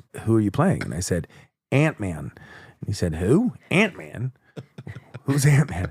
And I go, well, he shrinks down to the size of an ant. By the way, I'm laughing as I'm saying it. Yes. But he and also- you've probably just learned He's of it also yourself. really strong. Yeah. And I go, and he kind of like talk to ants. But my son, who's cutting and I'm his dad, he's no matter what age, he Not makes pulling fun of any me. punches. And his response was, oh, well, I can't wait to see how stupid that'll be. Oh. So I tell this story. Of course you have to. But it was more in reference to me than it was the course. actual property of Ant-Man. Even he was like, you're going to play a superhero? Yeah, good luck, Dad. But I tell this story afterward. Marvel's great, but they're like, hey, by the way, when you're talking about it, maybe don't, Play down. maybe just don't shit on it. You were like on an just until people learn what it is. You were on like an anti-promotional tour. You were like By the on way, a tour I'm to point out. always, my entire career on an anti-promotion. Well, yes, you got the greatest bit of all time running on Conan, right, for, I don't know, 20-some years now. Do you know this bit he does? Every single time he's been on, probably 40 times at this point, to promote a movie, he sets up the clip, he really sincerely explains what you're about to see, and then they always cut to a clip of, what is it? Mac and Me. Mac and Me. Oh, I They do show know this, this. yeah, they show Mac and Me. Yes. And you've never shown a real clip of anything you've been promoting. No. Did you watch talk shows as a kid and Obsessed. and think, how cool is it that all these people know each other and they're just stopping by? So when I learned, oh no, people go on there because they're promoting some project and it's really just the business side of it. And I was so disheartened and thought, oh man, they're not just hanging out because they're friends and they just want to talk about funny stuff. Yeah, they're not doing it for fun. And so my inclination in everything is never to sell anything. If Yeah, anything, it's always to kind of submarine it. Yes, yes. And yes. maybe It's that's one of the irresistible. reasons why I don't like doing press or anything, because it's like, oh, yeah, Yeah. tell us about your new project. And I'm like, no matter what my new project is, I always think, why the fuck do you guys want to talk? Like, I don't want to talk about this. It feels And grody a little it feels bit, right? grody, and there's always the questions like, what do you hope audiences take away from that? And I'm like, I don't know. I don't know. I'd rather talk about what you're up to, or I'd rather Yeah. talk about something completely separate from anything. So the idea, I think, of that whole Conan thing was just, doesn't have to be a clip from my own movie. What if it's just a clip from a really weird movie? And that fact that it kept going was organic. I never would have imagined that would last 20 years. Well, let me ask you this. So you think like, oh, you like motorcycles? You're not thinking about acting. Obviously, you get older and then you start really thinking about it and you're in California. How does the Mike Judge, how does that happen? How'd I end up in that How did thing? you, like, because that's my favorite documentary of It's a really all well-made time. documentary. Yeah. And you're so funny in it. I saw that movie right when it came out. I couldn't wait to see it. I was like, oh my God. First of all, that guy, Oh, wow. which is really Polarizing performance. Could have gone the other way. Brilliant. And talk about it, going for it and Commitment. embracing Oh, it. yeah. I mean, in a Nick Cage kind of way. That movie comes out and everyone's like, that guy is amazing. But how does that happen? And then how does that sit in your world at that time? First of all, thank you so much. Truly. I've been sitting on that, by the way, that earmark. Yeah. I'm like, just get to this. Okay, that makes me so happy. So, in the wake of Punk getting big, I got to do a studio movie with Matthew Lillard, Without a Paddle. And Seth Green, And I'm starting to get scripts sent to me. Steve Brill. Yep. Nick Stoller Yeah. came in and wrote on that down to New Zealand. So great. Ding, ding, ding, Sarah Marshall. Yeah, which, by the way, then I want to go in that direction. Yes. I do that movie, and then I start doing a few episodes of King of the Hill. While taping King of the Hill, Mike seems to like me enough that we went out to lunch one day, and I just adored him. And then I read, and I wanted to ask you, did you read the script? Originally, it was called like 3001. Yeah, that's right. Because I think it's like the Anchorman script. I think a lot of people read 3001 and were like, this is insane. I said to my agent, like, can you get me an audition? Quickly, it came back to me, no. And this is maybe the only time I've ever done this because I hate asking people. I said to Mike, I know I'm not right for this. If I can just go on tape, I do a character I've been doing at the Growlings for years that I think might fit with this. He doesn't want to tell me no, he likes me. Right. So I go in and I read for him and I do that character, and he's just laughing in this way where as it's going, I'm now getting filled with confidence and I'm now going off script. I'm trying to entertain Mike Judge and I'm going nuts. Basically, he did it as a favor to let me read, and then I got to do it, but totally lucky. Wow. And totally one of those one times it went great where I begged someone to let me just do it for them. And what kind of joy did you feel doing it? Or were you nervous? I had so much fun. It was only the second movie I'd ever done. And I was just like, how am I here? This really happened after 10 years of auditioning, thinking I would never make it. I'm now with Mike Judge doing this movie. I love Luke Wilson. I love Terry Crews. I'm like a fan of Maya's. It was a character you knew in I'd your already body been doing well. for a couple so years. that's It helpful. comes across. I mean, it's like you are that guy. But you know, the whole history is like the studio fucking hated my performance, right? So they weren't releasing the movie. It sat forever on a shelf. All this really neat, curious stuff. Because Maya was in it, Paul Thomas Anderson got to see it. He was obsessed with it. He would have screenings of it even when it wasn't out. He like hosts these things at the house. So it was just thrilling to me. But the studio hated it. They thought I was the reason it sucked. They had me come in to loop the entire performance without that character. Oh my God. And I got in the ADR booth. I'm gutted. I'm like, what is this going to be as a looped thing? And we got about a half hour into it, and Judge was just like, this doesn't work. And I'm like, oh my God, thank God you're saying this. So we stopped it. But, you know, from my perspective, for years was like, oh man, I had turned down being in Wedding Crashers to be in that movie. Wedding Crashers is the biggest R-rated comedy of all time. I could have had a great career going after that. Instead, I did this thing. Didn't regret it because I loved doing the movie. But I was a little bummed out. I was like, well, I guess I kind of picked wrong. And then weirdly, over time, everyone ended up seeing it. Now, of course, I feel so grateful. Good stuff, ultimately, it isn't about opening weekends. It isn't Yeah. about any of that. Good stuff is the stuff that lands, and it might take a while. And it's the stuff that you like, that you feel like is kind of like true to you Yeah, and your like sensibility. deathbed stuff.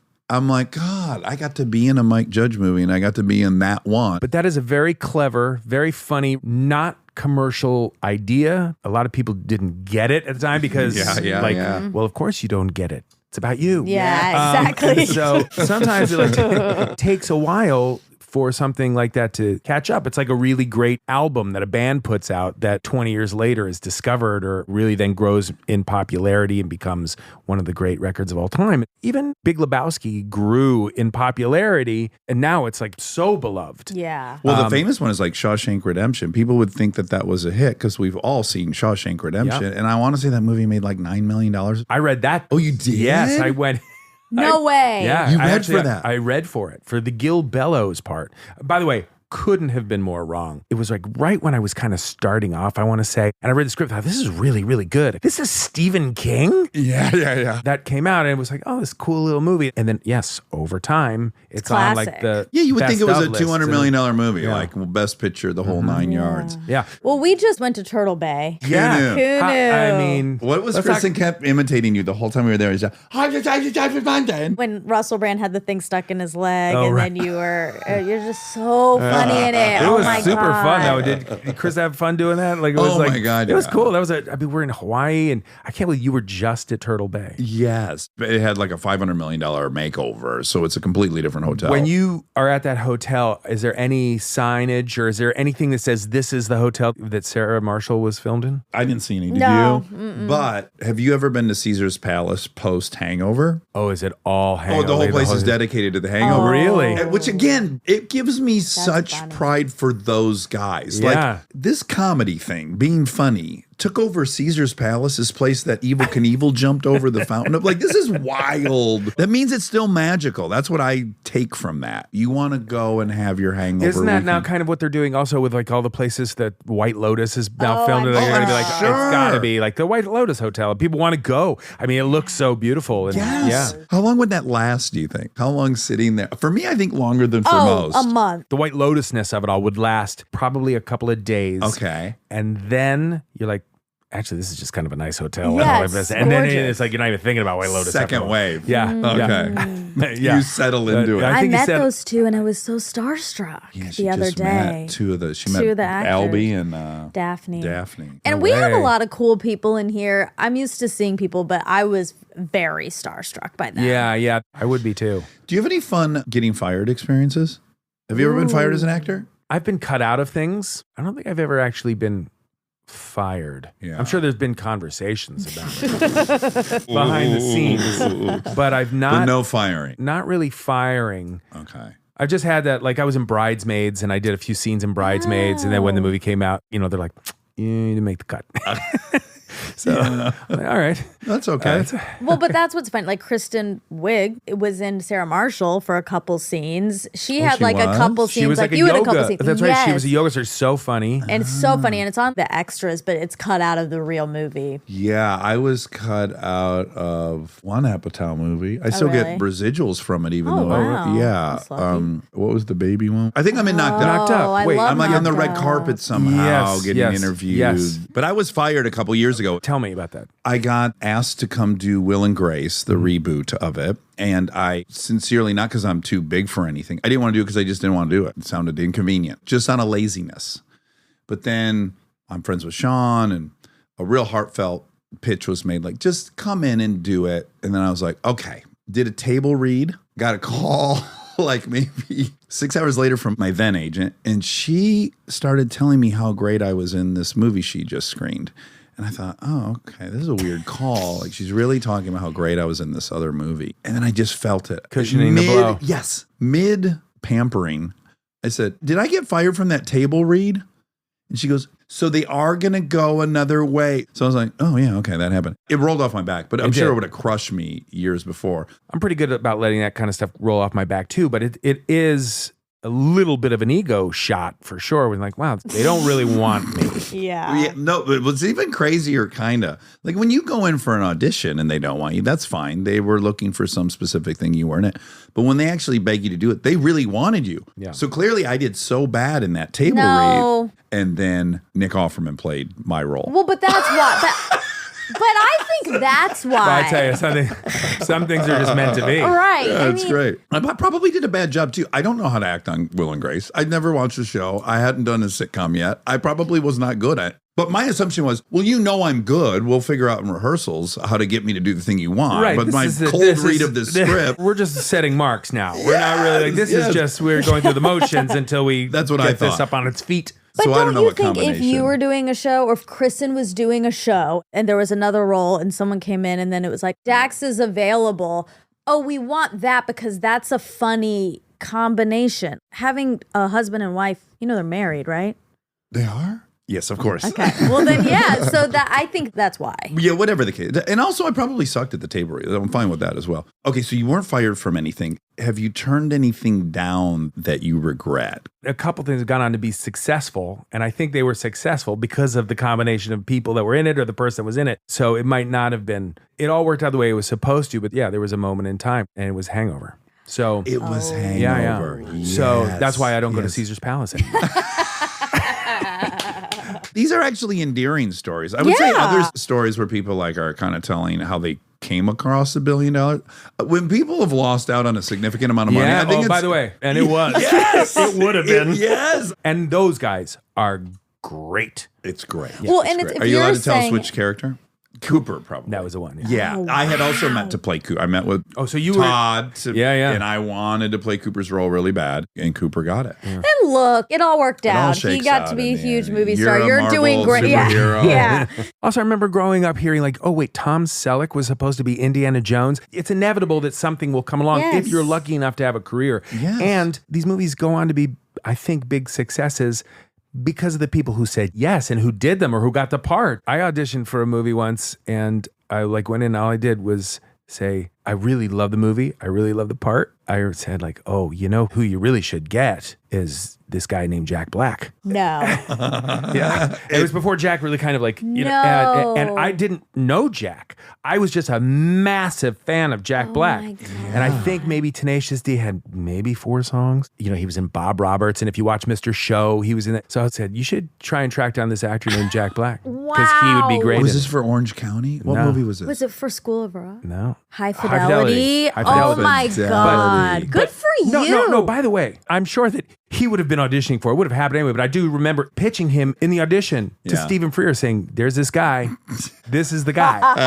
Don't sleep on this That's guy. awesome. If you don't end up hiring him, I'd love to do it, but you really should hire him. Maybe I could play the other guy. But it isn't competition. It's just sheer celebration of what somebody can do. Okay, Ant-Man, the newest Ant-Man, where we've arrived at your current project, the part you were talking about. Who directed it? Peyton. Peyton's back. Has he done? He's done all of them. He yeah. has. All three of them. Yeah. And he's a lovely dude, right? I've talked to him. super great guy. Tall, thin man. Yep. So I couldn't see the movie. It's not available to me. They did not Yeah, send me a link. nobody's- So This isn't one of those we get a screener for. I know. So I just watched the unfortunately. trailer, and the trailer is fantastic and otherworldly. And the CGI is now at the point where what was mind-blowing in Avatar is just exists. Like, if this current movie you're in, if it had come out 10 years ago, it would have blown your head off your shoulders, right? Well, if it had come out 10 years ago, it would include technology that didn't exist then. Yeah. Yeah, I remember seeing Avatar in the theater. It's like a drug experience, I was right? like, wait a minute. Oh my God. I just had a glimpse into the future. Yeah. And it's mind-blowing. Audiences were so used to seeing this kind of stuff. Amazing Sadly things. so. We're desensitized. Still fucking The beautiful, trailer though. still looks epic. I mean, Yeah. And the effects, they're still working on it now. The movie comes out in a few weeks. When this airs, maybe it came out, maybe it's coming out today. Yeah. I don't know when it's coming. Maybe you're but- listening to this at the film. Yeah. And if that's the case, boy, the film must really not have caught your attention. But they work on this stuff. Marvel does all the way up until the 59th minute of the 11th hour. And so as a result, the effects and the shots you see in the commercials are actually like Not even the good Wow. the shit. stuff that you'll see in the movie hasn't even been made when that commercial was made. It's kind of unbelievable, really. I'm going to see it tonight. And it'll be really Ooh. interesting to see what it kind the of all looks premiere like. is tonight? Yeah. nice. You have that tonight. Did you have one in Australia too? No, the first time they show the movie in front of people is the premiere. Marvel does that for this. So it was a similar thing where I was in Australia talking about the movie. None of us have seen it. Oh my and God. We also can't talk about any of it really because of the secrets and everything. Yeah. So I'm just like, you want to talk about Men at Work? I loved them. You know, or I'll talk about like In Excess. I'm way down with talking about all things Australian. Oh my God. Or, you know, Strictly Ballroom or Romper Stomper or any of I want to talk about Australian stuff. Let's not It forget seems pandering, by the way, when I'm there. but Danny I'm- Ricardo, you could add Daniel him Ricciardo. into your. Do you know him from Formula Mick One? Dundee, yeah. Crocodile Dundee. Paul Hogan. Have you considered reprising your outfit, your pink socks and pink piping for this premiere? If only Red I carpet could it. find it. I've asked relatives. There has to be a picture of this. We need a pic. This is a different outfit. You need a pic of that. I went, this was the middle of the winter, I want to say, to a cousin's bar mitzvah in Canada. Ontario. Yeah, I was going to ask you. I thought it was your bar mitzvah was in Ontario. it was. It was. 'Cause, This is I so just- weird. yeah, Why it was- host it there? You know, I have some family there. It wasn't like, you know, you see bar mitzvahs now and my God, these parties are insane. But that was not the case for me. Anyway, I went to my cousin's and it was all of these pinstripe, conservative, dark suits. I wore, it was a white suit with black pinstripes. Wide, thick, spaced part, sleeves pushed up, black shirt, pink tie. I loved pink. And I mean, I had kind of curly hair, my skin was breaking out, I had a mullet, and I'm in like this kind of all white with the sleeves pushed up suit. And amongst like all these people dressed conservatively, you know, that awkward family photos book. Yes. Like, it had to have looked like that, and I'm the only one. I so badly wish I had a picture of it. We never got one. Can't find it. But I remember the white suit. Thick with pinstripe. black pinstripes. Yeah. What you style ever- icon? Yeah. I had shoes that were kind of shoes, kind of sandals. So you had a like kind of a Crockett and Tubbs thing. I saw the sandal shoe, I want to say, in the Master and Servant Depeche Mode video. And Dave Gahan was wearing a version of that. I'm like, well, that is what you got to go for. But mine was like a Kansas version that I could find that was obviously not meant. You got it at Tom It was McCann's a or something. dupe, but a bad It one. was, I don't know what it was. It looked like a shoe that was like kind of a spider web on your foot. And they weren't comfortable. I wore them probably with the gold lame pants.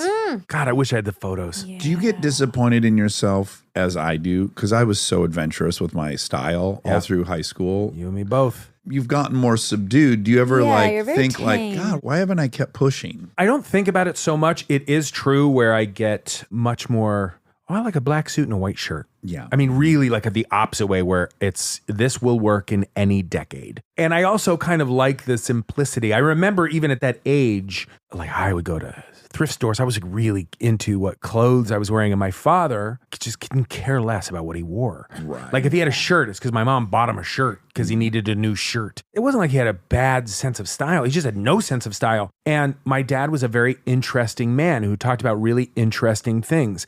And even then I had an appreciation. I thought, I think really the place to be would be that, where I'm not going to try and identify myself by what I'm wearing, but more like I don't care because I would rather be talking about World War II. Yeah. That was my dad. Yes. Or what's going on in the world. And so I kind of respected that. And I don't know if that weighed with me where I don't really think so much about fashion, certainly in the way that I did. And yet, when I see somebody, You respect it still. I totally do. It doesn't seem like you love attention at this stage in your life, so perhaps that's why That could be the part of outfits it, have maybe. subdued a bit. Maybe, but I think that perhaps some of the second guessing and insecurities and all those things that maybe I didn't quite experience at a younger age. Yeah. I know, like come in later age, which, you would think it's the reverse. That's the way it goes. You start off and you're nervous and you're insecure and you doubt yourself, and then you gain confidence, and then you know who you are, and then you relax. And I think that's true in some capacity for my life, but I think in other ways it's flipped, where I've become a little bit more reticent. I've maybe become a little bit more self-conscious. I've become Interesting. maybe a little more confused about who I really am at times. Like, do I really know myself? Do I really say what I'm feeling? And I don't know whether or not being known contributes to that. Well, I was going to weave in, I imagine this is also part, and something I can relate to, is weirdly getting some social anxiety as you get older, Yeah, sure. Absolutely. which I find is so peculiar to me. I'm such an extrovert. Yeah. And to find myself feeling awkward places is so new to me. Yeah. And I think impacted by the notion that I at least feel like some people have some sense of who I am before I get to Yeah. show them who I am. I feel some pressure. I would imagine so. You're also a very good conversationalist. You can't do what you do and not listen to people, but you probably spend a good majority of your time making people feel comfortable, leading them into talking about something, and that takes an incredible amount of concentration. And so to sustain that and then feel as if you have to do that in every situation can become overwhelming, and sometimes you just don't have it. Yeah. Yes. And then there's a sense of, I used to live anonymously. I could put on my crazy outfit and I could go to the mall. I would never see those people again. No one would know who to say Yeah. they saw doing this thing or that thing. And again, it's probably imagined much of it. But I'm like, if this doesn't go bad, this is the story they have to tell about me. I'm just thinking about the interaction has a weight to it that interaction shouldn't have. Being known in some way, I think it actually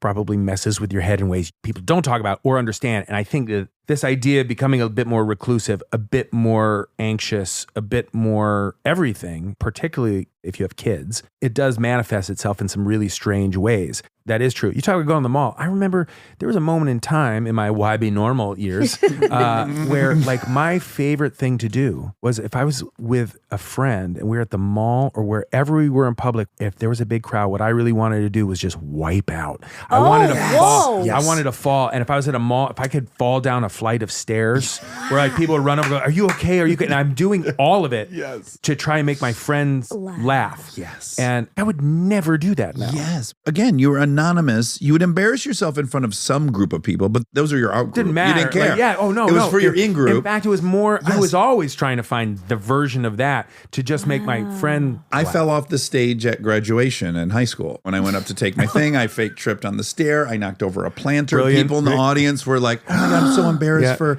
and my parents were hearing it. And yeah, all intentional. At the cost of 99% of the people there thought I was clumsy and an idiot, but worth it. Yeah. But again, now I don't have that freedom.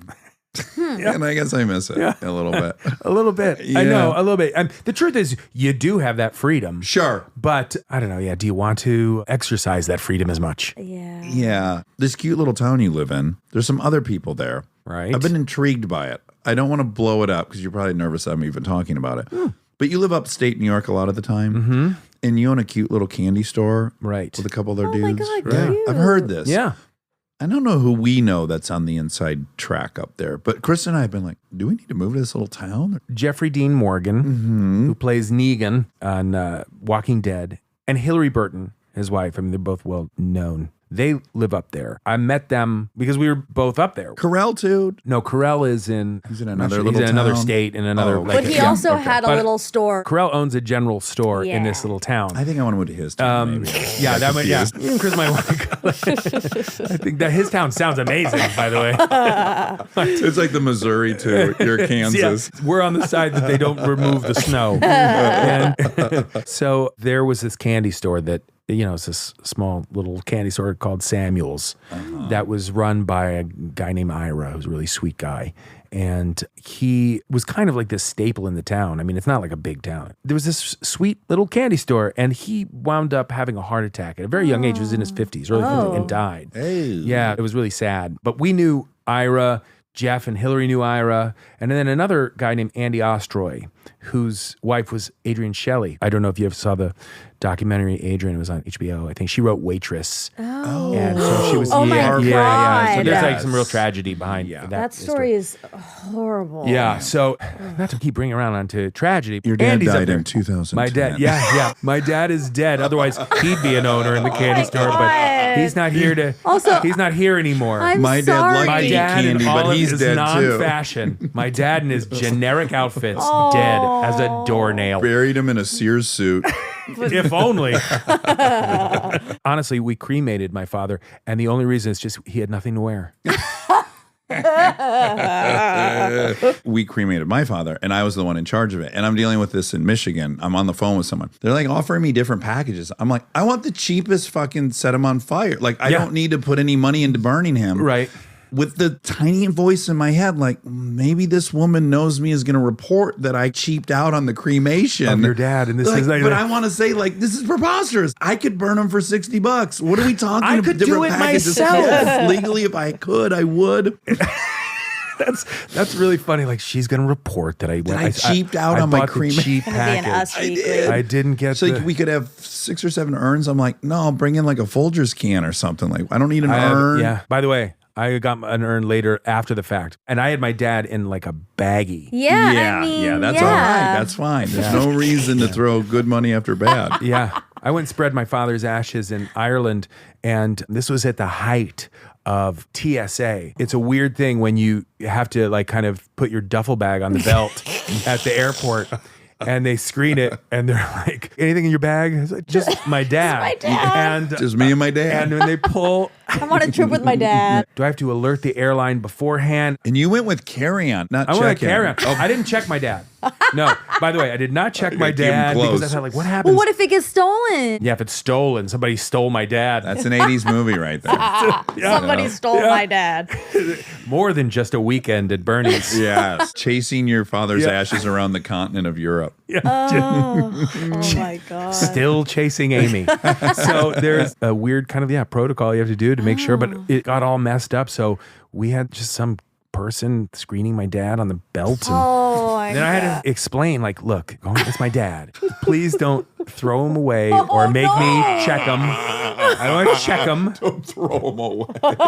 So like, thankfully, like this she lotion. went. I think like she went over to like some counselor. It's a little bit like if you have some kind of Lotion or something, and yes. you're Yeah. like pleading with them, and you realize there's no real I rhyme or know. reason to any of this. I think. Anyway, they let us through. Did you go to the Cliffs of Mohair? Where did you Yeah, I've deposit? been there, like all over. By the way, I always had this idea that you have ashes, and then you spread your ashes, and then you're done. Yeah. But the truth is, there were kind of a lot of ashes. And I didn't even take all the ashes. Oh, wow. And so we hit like some hot spots. Sure. So it wasn't like, A little you loved it, here, of course. a little there. Well, of course you're going to do the Cliffs of Moher, which, by the way, always windy. Talking about White Lotus and White Lebowski. Lotus. I definitely had that. Threw my dad over, and then my dad came right back into my The face. wind's coming off the ocean. Yeah, You're there's never no gonna way- win. Yeah, there were a few other places that were important that I spent time with him. My dad spent a lot of time in Ireland and loved it, and so we went to some of these really important places, and then we finished kind of like the last place, and it's like we still have some ashes left. Where do we go? What McDonald's do we playground? take them back? But no, we're in Ireland. I don't want to take. It's like you got to use up all. Yeah. So we're sitting around and we God. think, my dad always loved the song "Fields of Athenry." Should I just go find a field in Athenry? And we're close. Oh. So we drove to Athenry, which I had never been to. I'm like, I got to find a field. I found a field, but it was a farm and there were cows and sheep. I'm trespassing on some person's farm. Yeah. So my sister and I were like, really quick, let's jump the fence real fast. We'll run to the middle and just dump out the ashes and run back so the owner doesn't see. And that's exactly what we did. Wow. And we got rid of the last of his ashes in Athenry. Didn't get caught. No. And some cows ate your dad, definitely. He would have liked that. Okay, good. I have to tell you a 2-second story. It's the funniest one I've ever heard about this cremation situation. My friend Ken Kennedy back in Detroit works for the police package program of General Motors. So he tours the country showing police departments the great new offerings from GM.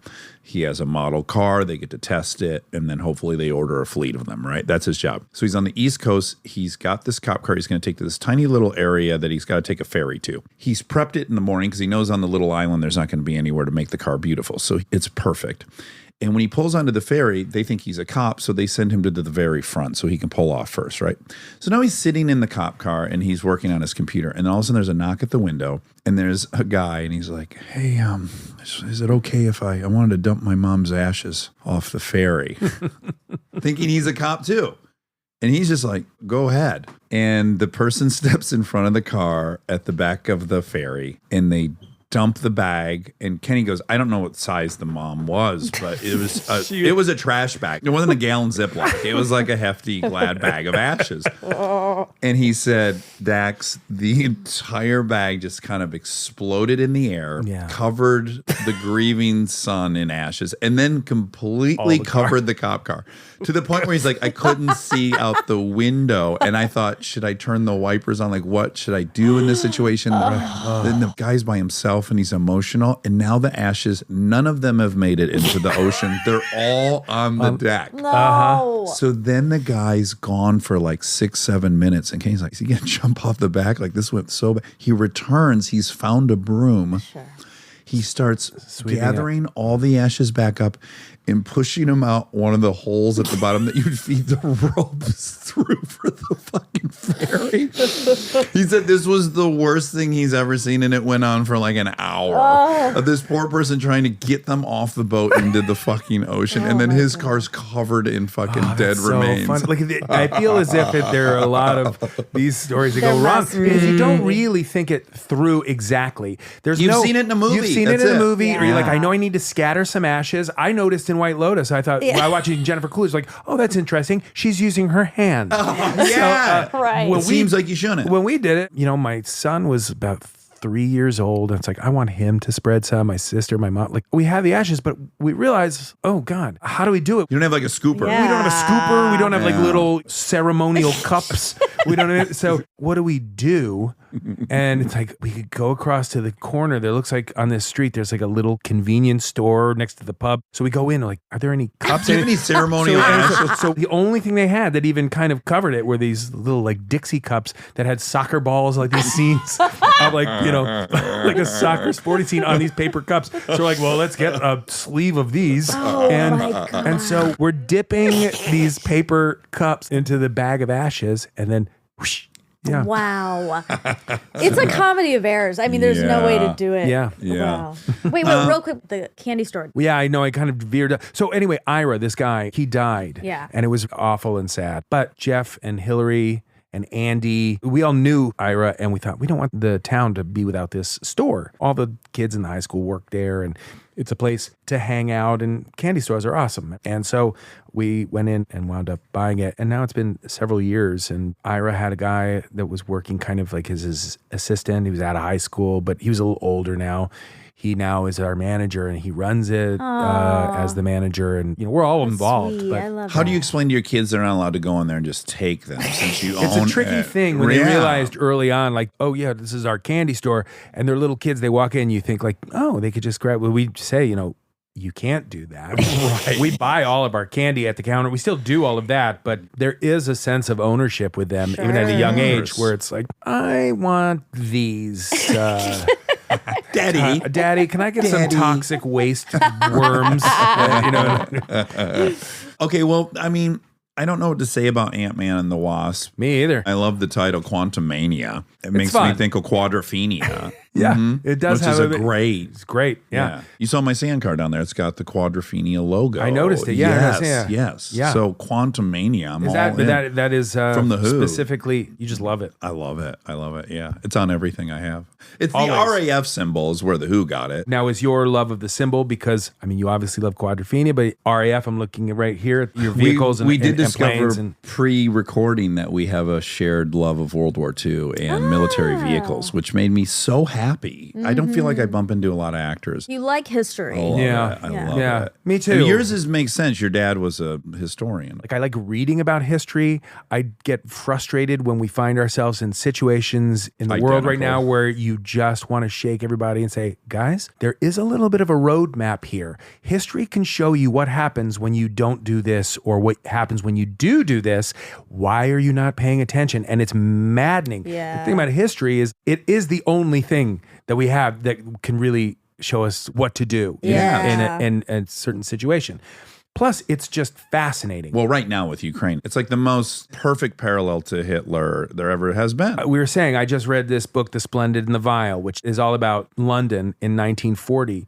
And you see really through Churchill's eyes what's going on. He knows what's coming. And he also desperately wants Roosevelt and the U.S. to get involved. I read it around the time that the Ukraine war was starting. And you can't help but just look at what Zelensky is doing and his kind of public pleas or how he's kind of rallying the morale and the motivation and the leadership that he has for Ukrainian people and seeing what Churchill was doing in England. Yeah, the bombing it's raids really- in London in his speech, We'll Fight On, is exactly what's happening. The other thing, too, which is really interesting, is you read it and think that the public was behind him, as were other politicians, regardless of where they stood politically, whether they were opposed to him.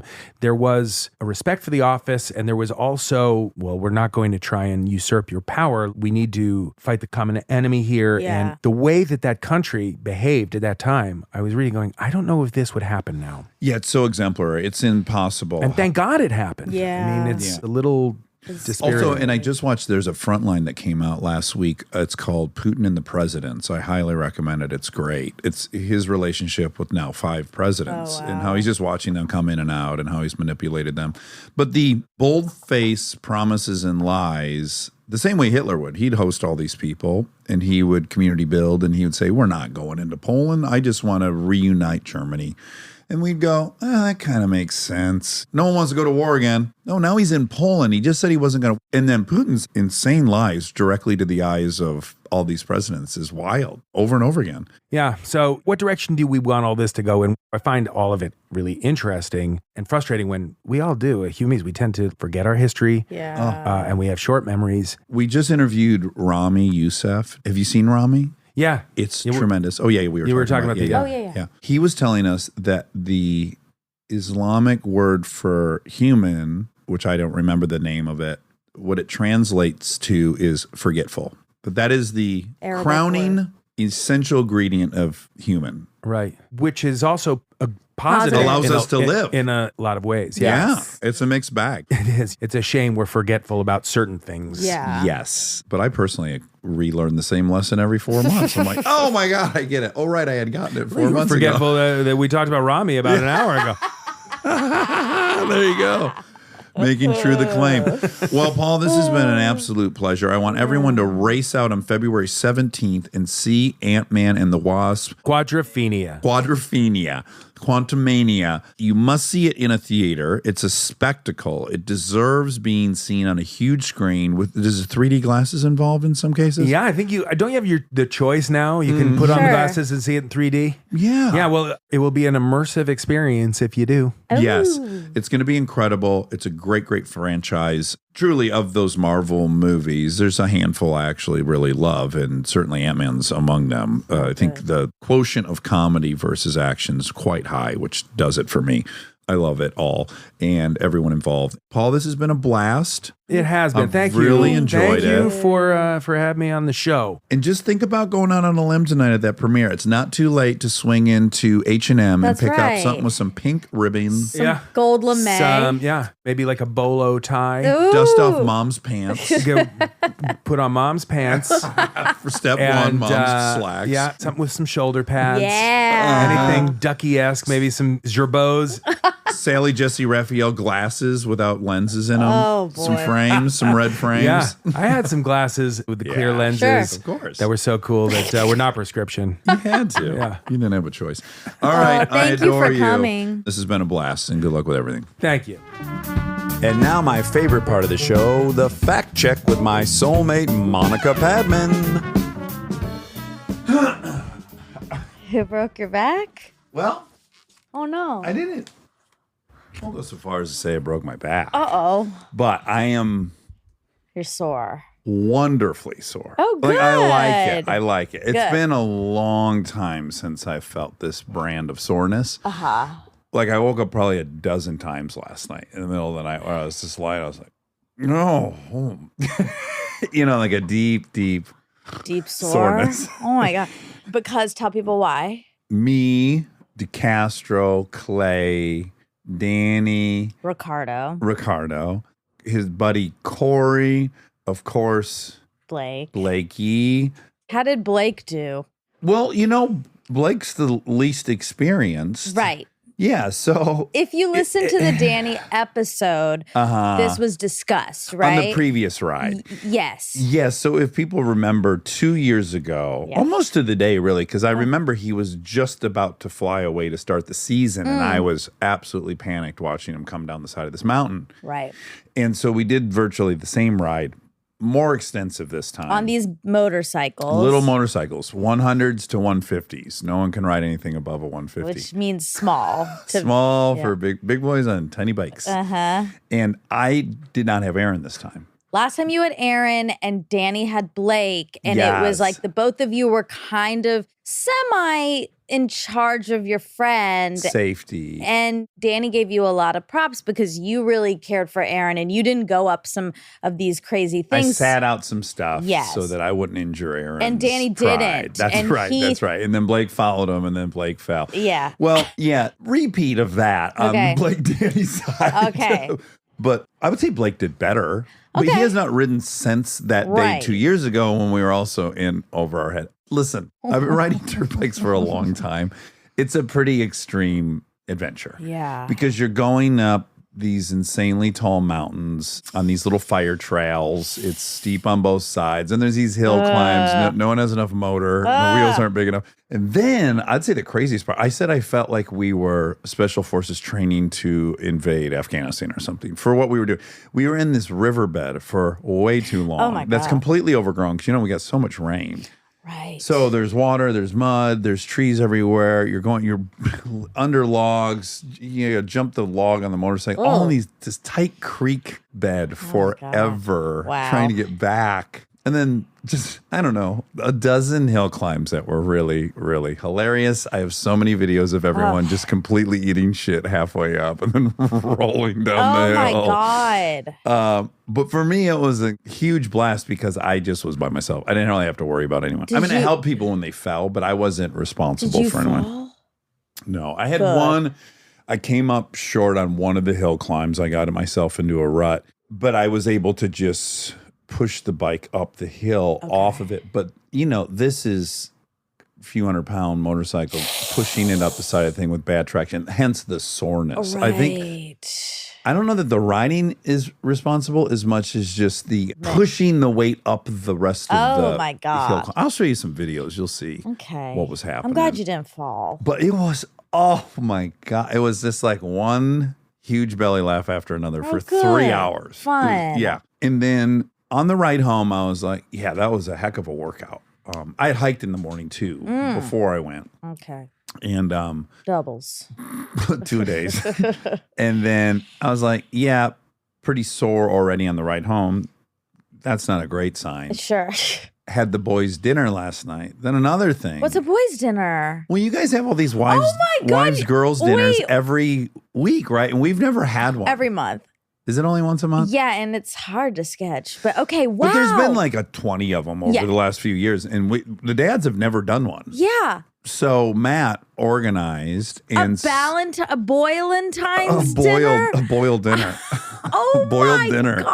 I didn't know about this. Yeah, How so cute. I got home and I went right in the sauna, and then I went right in the cold plunge, and then I went right in the hot tub, and then I sprinted over to this What did dinner he at make? 6. No, it was at the Soho House. Oh, shit. Yeah. Oh, you guys, You don't like it, no. but you guys go to restaurants for your girls' nights. Oh, that's you go to separate. Wolf's Lodge or whatever. That Mother Wolf.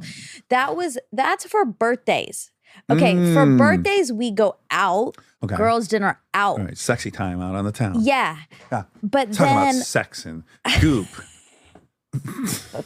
products. I love Goop products. Yeah. But then I host at my house, as you know, girls' dinners Once a month. About once a month. Yeah. So And we it were was all feeling Valentine's. pretty left out. I guess so. And I don't know. I think it was Matt that was like, it's kind of weird we don't get I love this. it was incredible. It felt like you're used to them. But I was like, Yeah. this is a hack. What's going on? We're just 5 boys out literally out on the town, West Hollywood.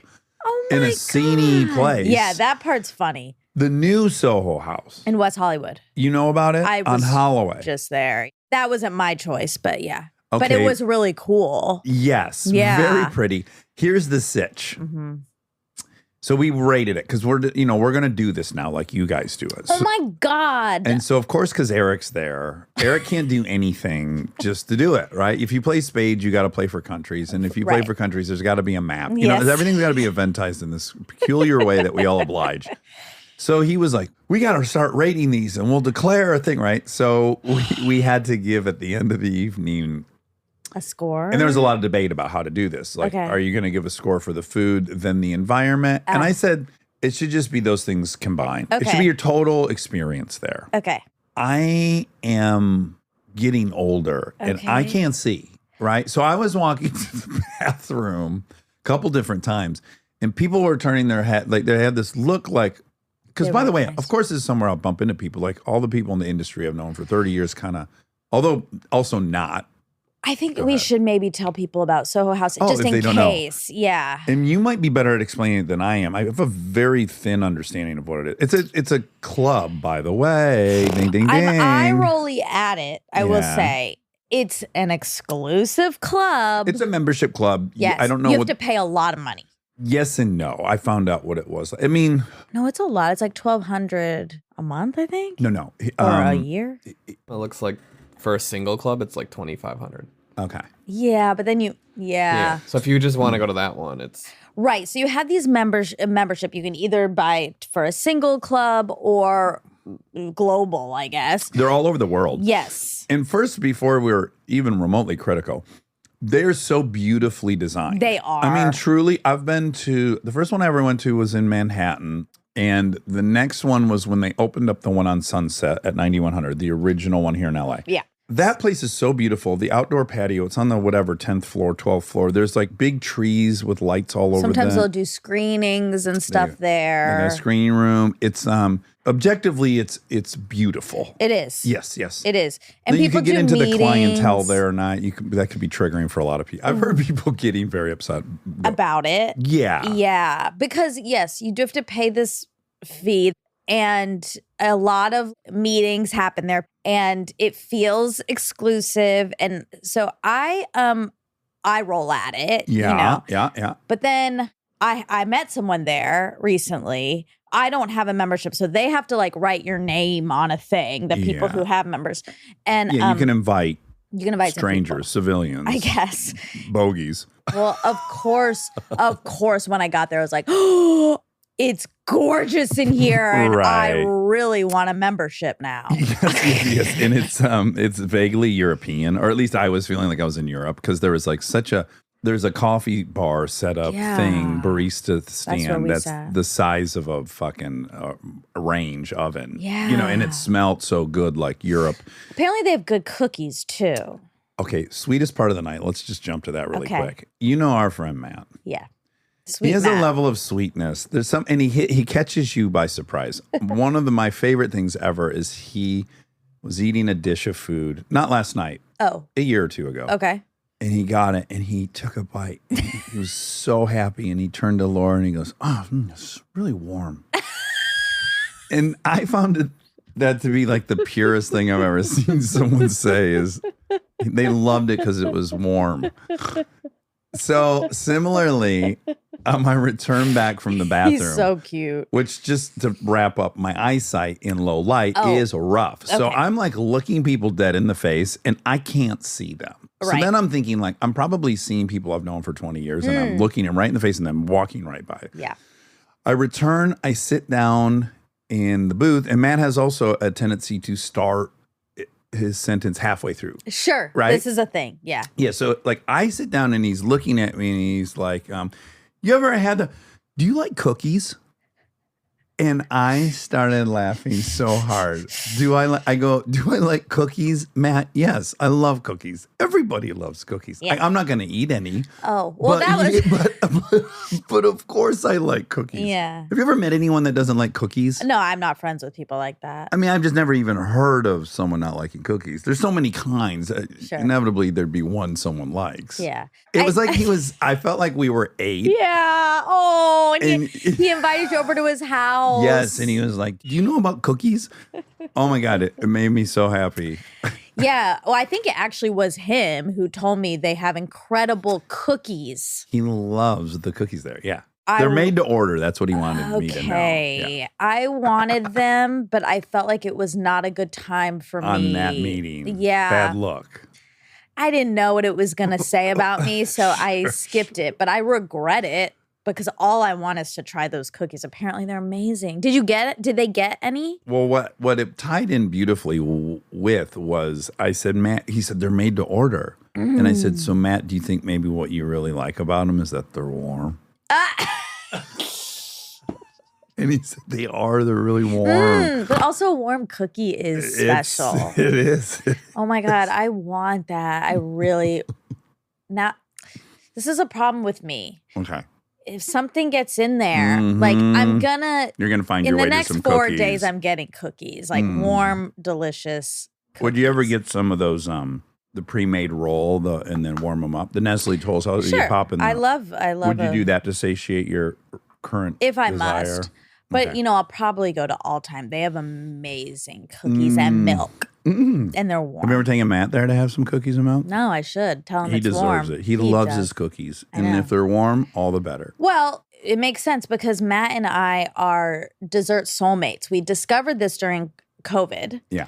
because he was starting to date Laura and Laura lived above me and we played spades every day and night, all of us. Right. And Jess, the 4 of us. And we started realizing, Matt and I, like I'd be like, oh, I really want Krispy Kreme. And he's like, oh my God, I just looked up Krispy Kreme. I remember this. Like, and you guys got in a crazy bad stuff. habit of Well, kind good- of spurring each other on. A good habit. Of eating 10 or 12 donuts a was week COVID. and It was 20 great. cookies. And you were The enabling each same- other. Yeah, we were. And we realized that we had the same dessert palate. So it makes sense that he likes warm cookies and I like warm cookies. And also everybody likes warm cookies because they're perfect. Yeah, they are. So when it came time to rate it, and then we had this joke going that it just wasn't light enough. It's not light enough for us because no It one is could even dark. see Charlie.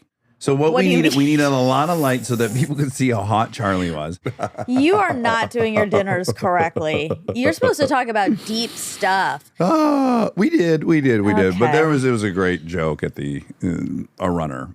about how what a waste to have Charlie in that booth and not very visible. That creates a fervor. Are you guys trying to attract women? No, we're just trying to Be cool. make a scene, I guess. Oh my God.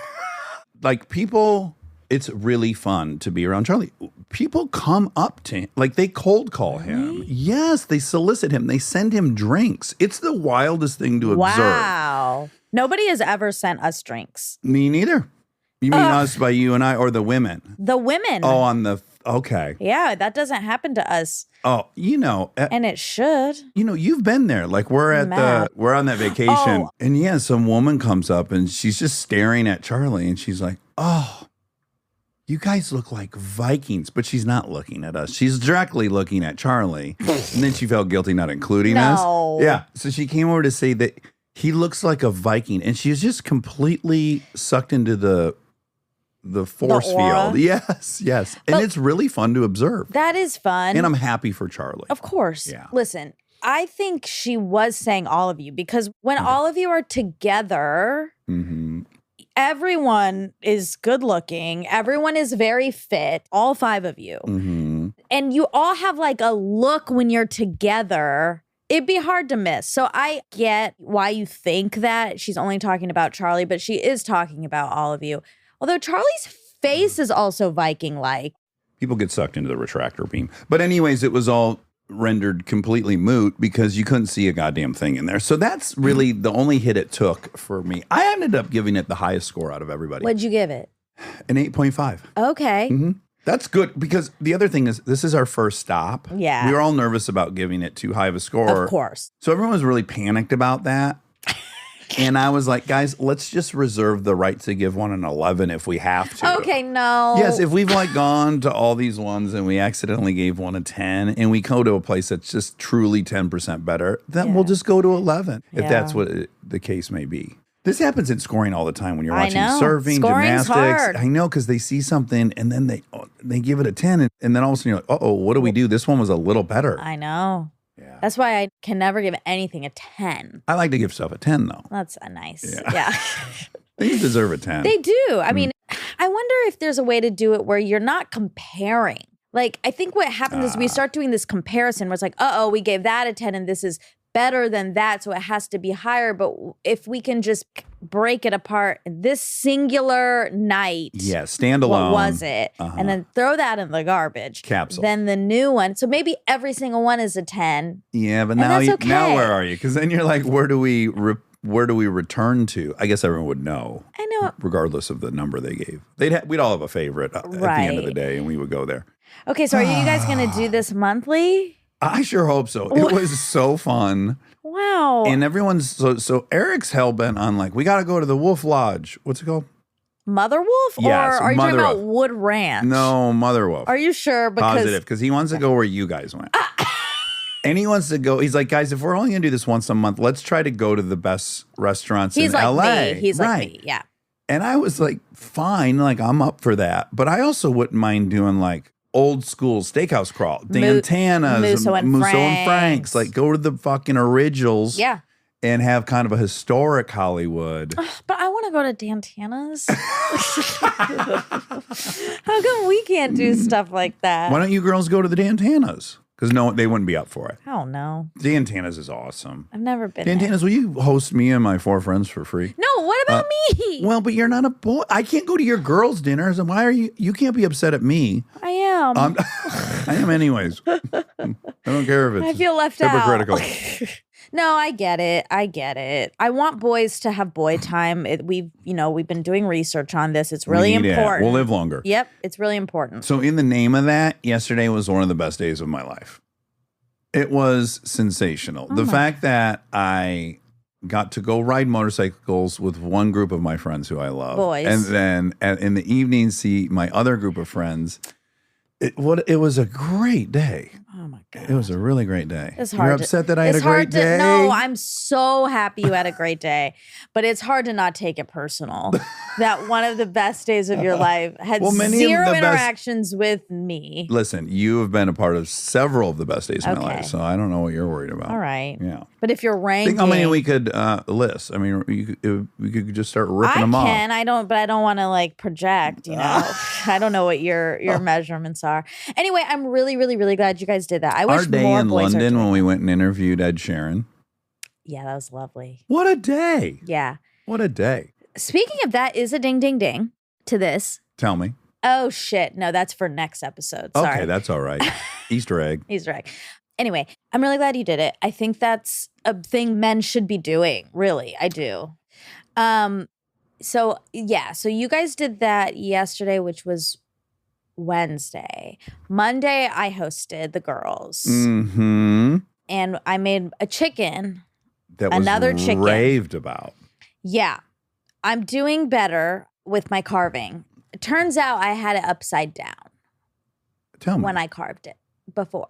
You had laid it on its breast or laid it on its abdomen? I had laid it on its breast, I guess. Mhm. So like when I was carving the breast, obviously that was getting all fucked up. Yeah, you weren't right down the parietal crest. Right. Sagittal crest. So this time I had it the right way and the carving went much better. Oh, good. Yeah. And it was a Was hit. that enough food for you guys? One chicken for you? What was there, 5 ladies? There was 5 of us because Kristen was sick. Yes. So yeah, there was even one piece left, but I think people wanted it, but they didn't want to be the last one to get it. Okay. Yeah, I mean, maybe in retrospect I would do too, because people were really into it. Yeah. Because do you know what Charlie got for dinner last night? Roast chicken. A whole chicken. Wow. It came out on like an extra large pizza tray And he ate with it a all. with a bed of fries. It looked like realistically 8 orders of large McDonald's French fries. Oh my God. And then an entire whole chicken carve. Whole chicken. And did he eat it all? I took Some bites? I've never been hungrier than when I got to this thing. That's Oh, a side note. sure. All I'd eaten is cottage cheese before this big ride. And by the time I got there, I was insane. I ordered 3 entrees and I had some of his, but very little. He ate a whole chicken. Wow. Yeah. Was And it good? It was outrageous. Yeah, it was Mm. good.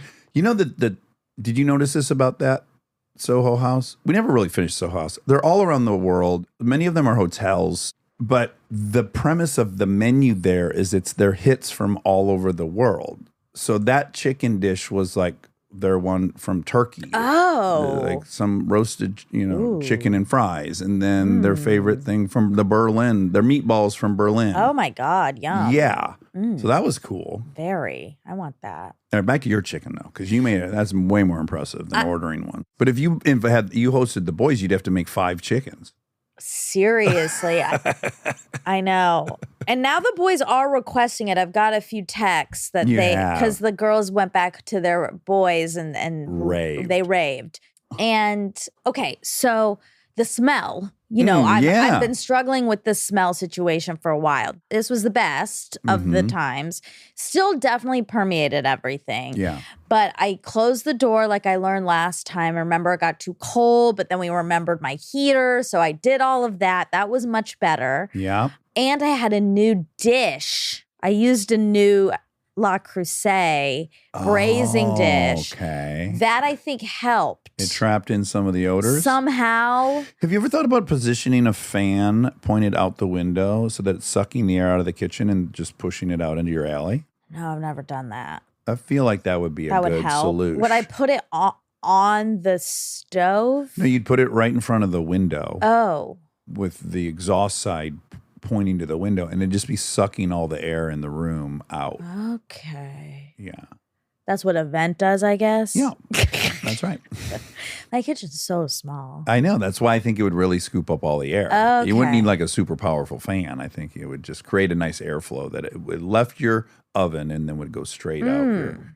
Okay, I'll try it. And then you could also turn it off for a minute, just so there's some smell in the apartment when you walk in. You want a light. Tiny. Yeah. That's my favorite part about cooking spaghetti in the house. Is like you walk in and you're like, smells so whoa. Yeah, it's fine when we're eating it and when we're there. It's the after. It's the day after. That's the problem. It's always the day after. It's the day after that I have to It's always put a great idea the my night purse before. outside.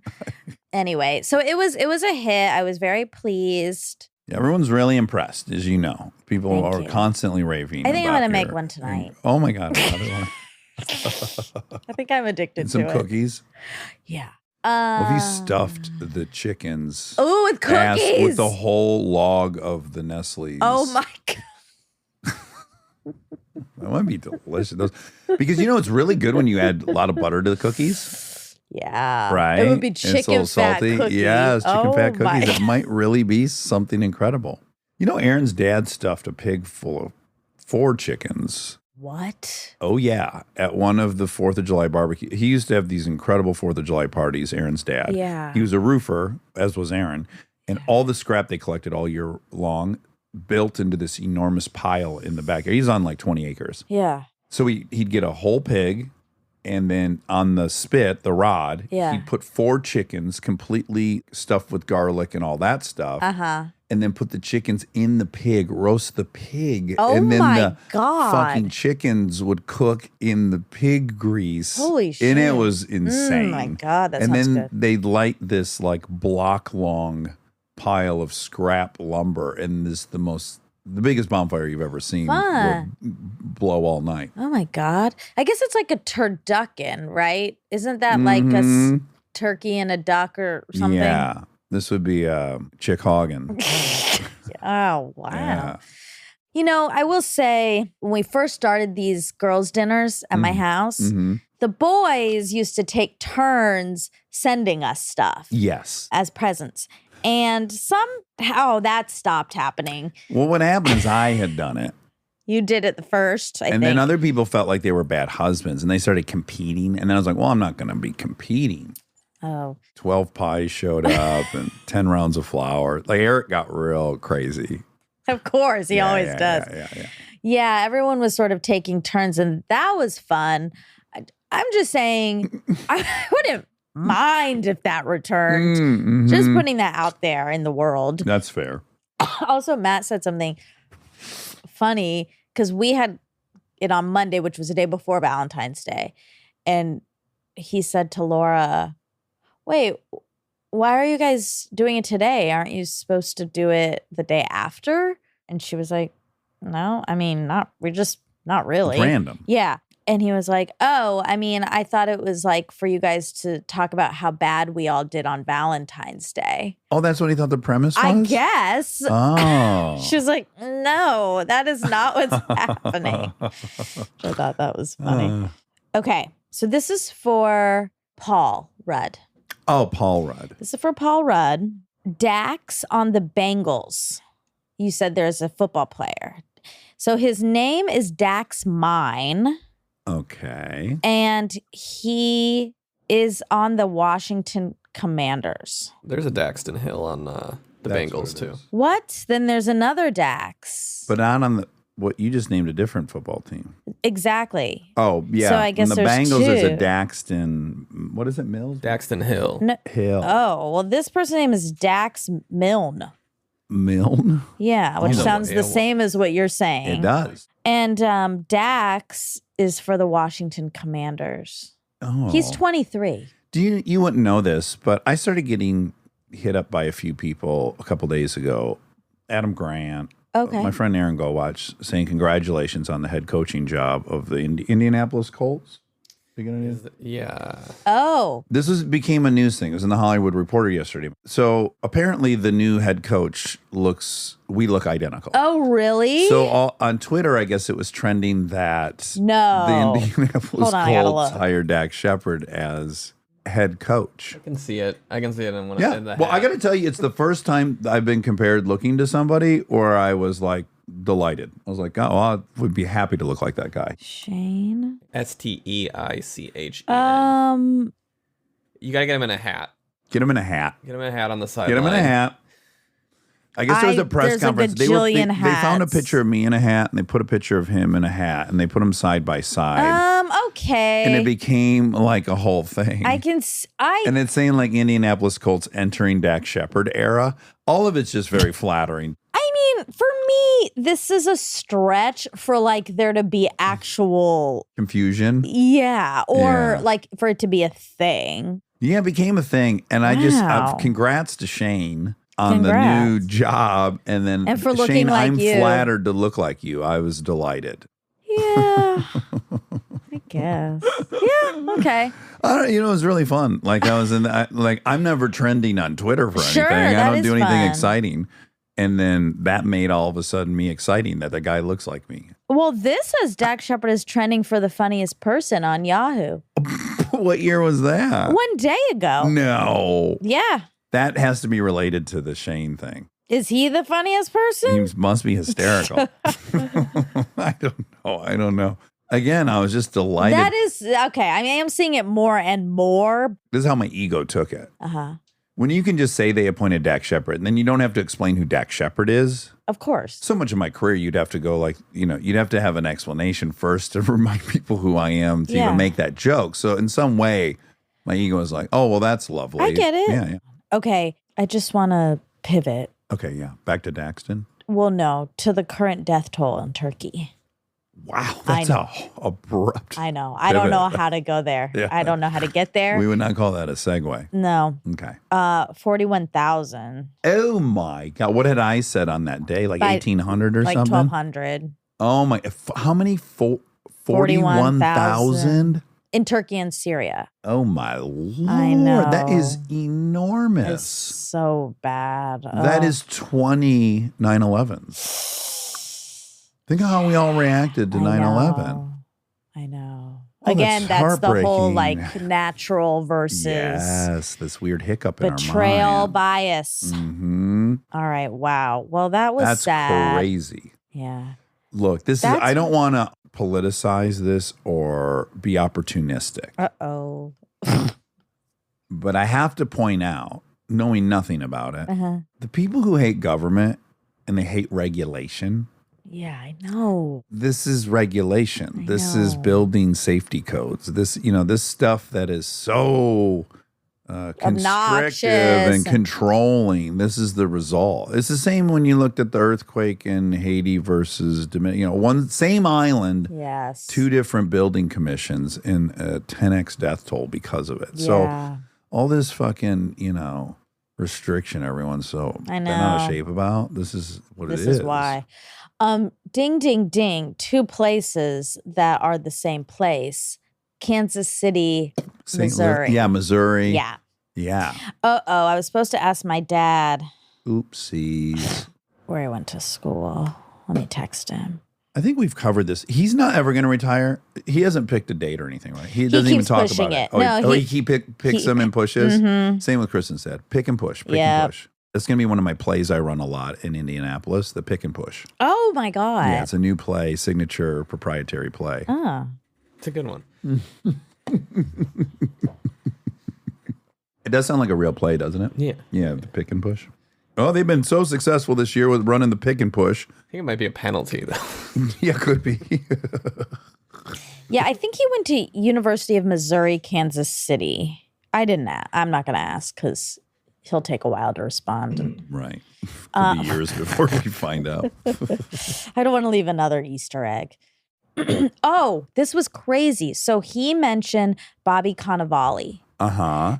That day, or maybe it was the next day, I saw him on the street. Bobby Cannavale? Yes. Where at? In Los Feliz? Yes. At Maru?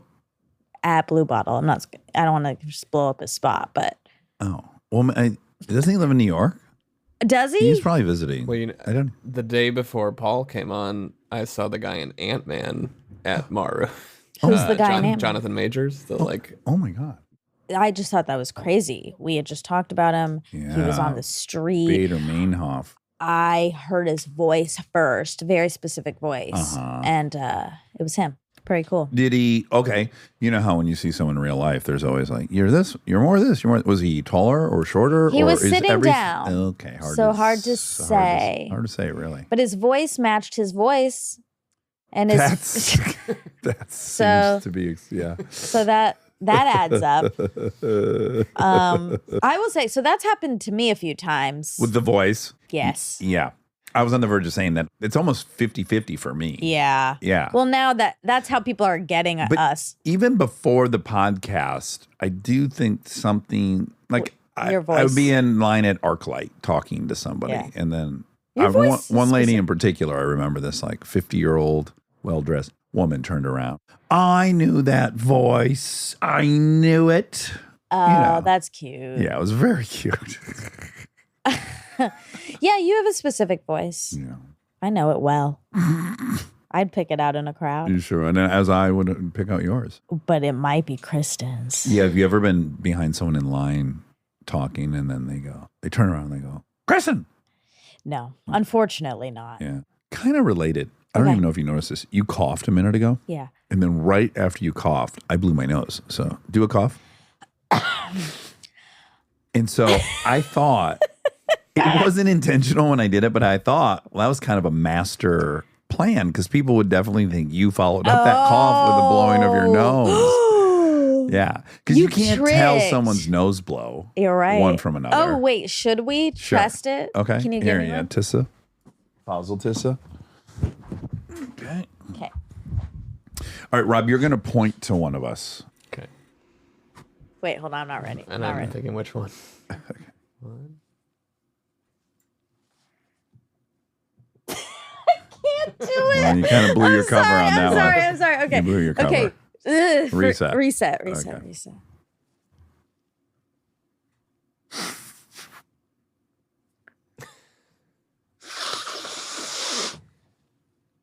Okay. I think people would guess wrong on that one. Wait, we need Rob to turn around. We need to do it in Rob Oh, guess. great idea. Great idea. Great idea. Guessing who- Great Now idea. my yeah. nose is all snotty. Okay, Okay. just so people know, that was Dax first, me second. Okay, so Rob, you're looking away. Okay.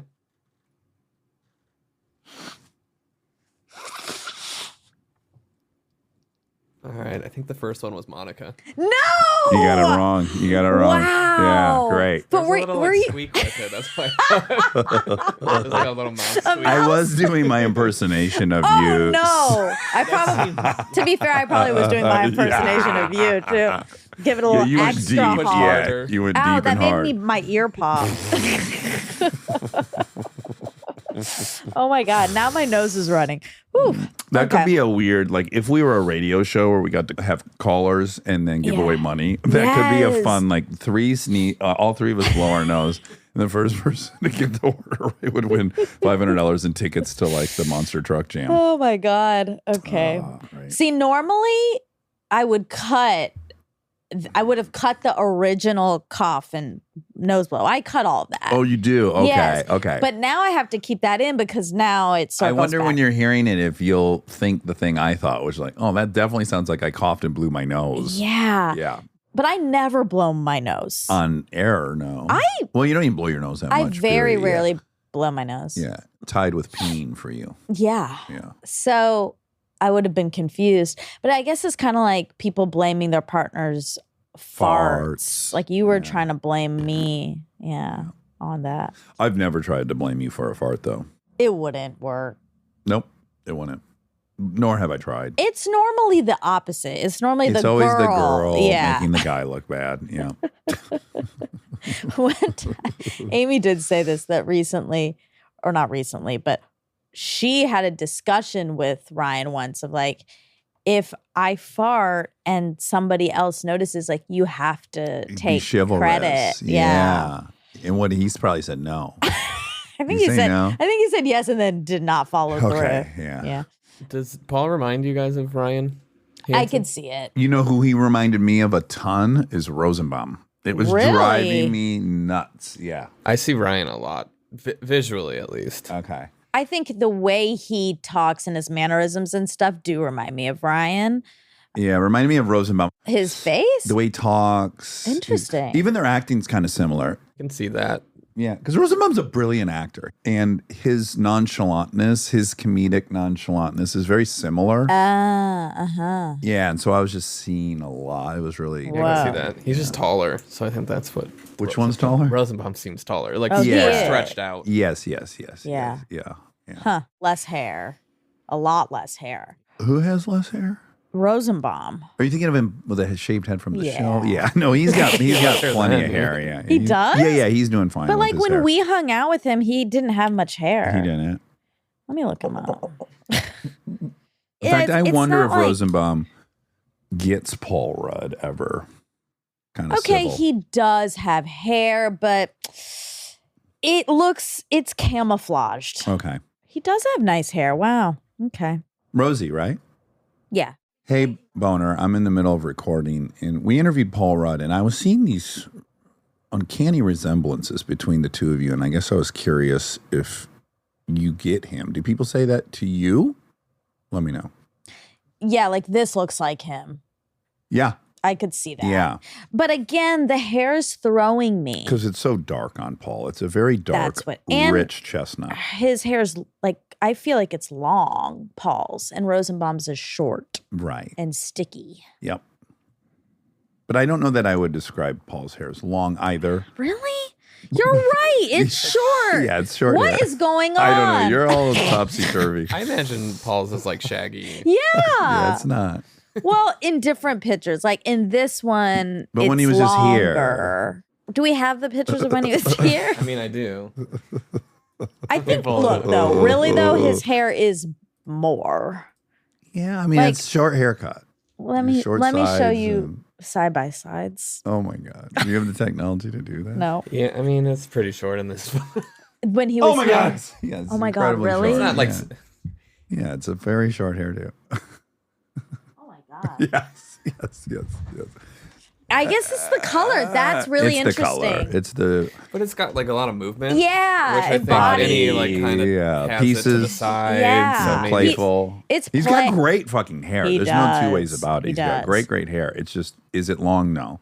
Let's see. Hold on. We You're gotta- maybe imagining him in Friends because he's got longer hair in Friends. You know, I never understood it. I don't get it. I think he's far better looking than me.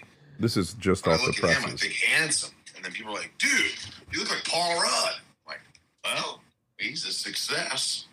But yeah, I actually have heard that quite a bit. I don't see it, but I do get it. Do you see it? There you go. So Okay. I'm not crazy. You're not. Yeah.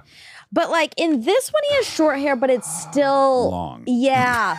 Okay, so I thought it was cute when he said that you asked him about school, and he was like, there were the freakers and the jocks. Yeah, those are cute names. Those were cute names. Yeah. And then it reminded me of Clueless. Ding, ding, ding, Why? Clueless. Because when the new girl comes, Brittany Murphy, Yeah, B. Murph.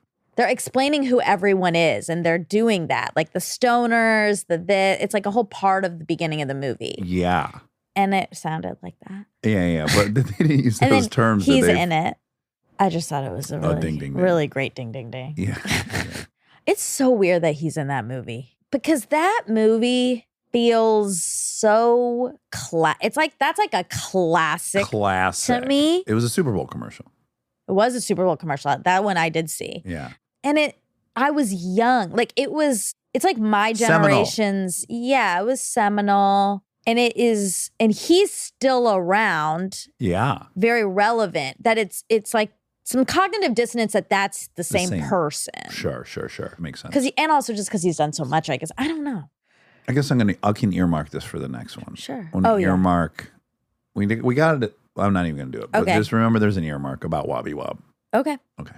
Okay. So the new Peter Gabriel song, he says there's a new one, and that's Okay. exciting. I wonder how old Peter Gabriel is currently. He's got to be in his 70s. His new song is called Panopticon.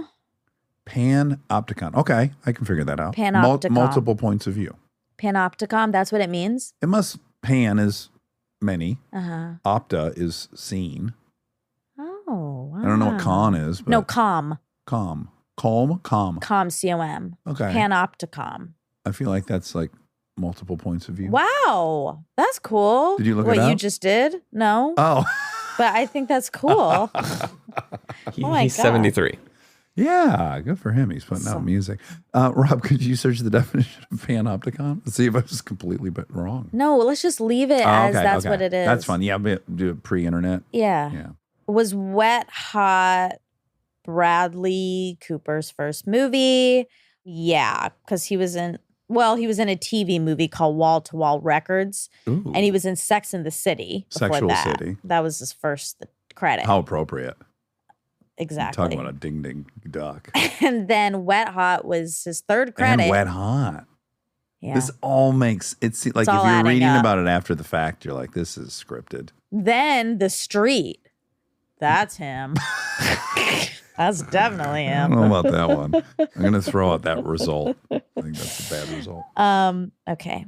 So, this is another bad, upsetting transition. All right. Second clunker in a row. Let's go. Look, I can't play. No, I yeah. can't. You There's only can't so much sugarcoat I these. can do. That's right. Adrian Shelley. Okay. Adrian Shelley wrote Waitress. Oh yes. She This killed is- herself? No. Oh. No, she died of cancer? No. Oh. They thought she killed herself Okay. because she was found hanging from her shower. Oh. Someone came and murdered her. She was murdered? Mhm. No. And then made it look like a suicide. No. Construction worker. Yes, it was. It's like it's a horrible construction story. worker? I'm gonna read a little bit from the Wikipedia. Ooh.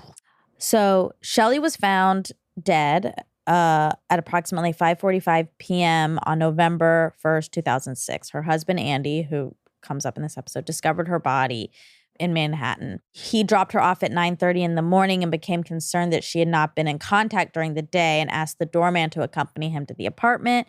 He found her body hanging from a shower rod in the bathroom with a bed sheet around her neck. Although the door was unlocked and money was missing from her wallet, the NYPD believed Shelley had taken her own life. An autopsy found she had died as a result of neck compression. Duh, strangulation. Yes. He insisted his wife was happy in her personal and professional life and would never have committed suicide. And his protests over the following days prompted further examination of the bathroom, which revealed a sneaker print in gypsum dust on the toilet beside where her body had been found. The print was matched to other shoe prints in the building where construction work had been done the day of her death. Oh my God. So, it was this 19-year-old Ew. construction worker from Ecuador, and he confessed to attacking her and staging the suicide. His original version claimed that when Shelley demanded the construction noise be kept down, he threw a hammer at her and afraid she might make a complaint that could result in his deportation. Since he had immigrated into the United States illegally, he followed her back to her apartment. Oh my God. He threw a hammer at her first? Yeah.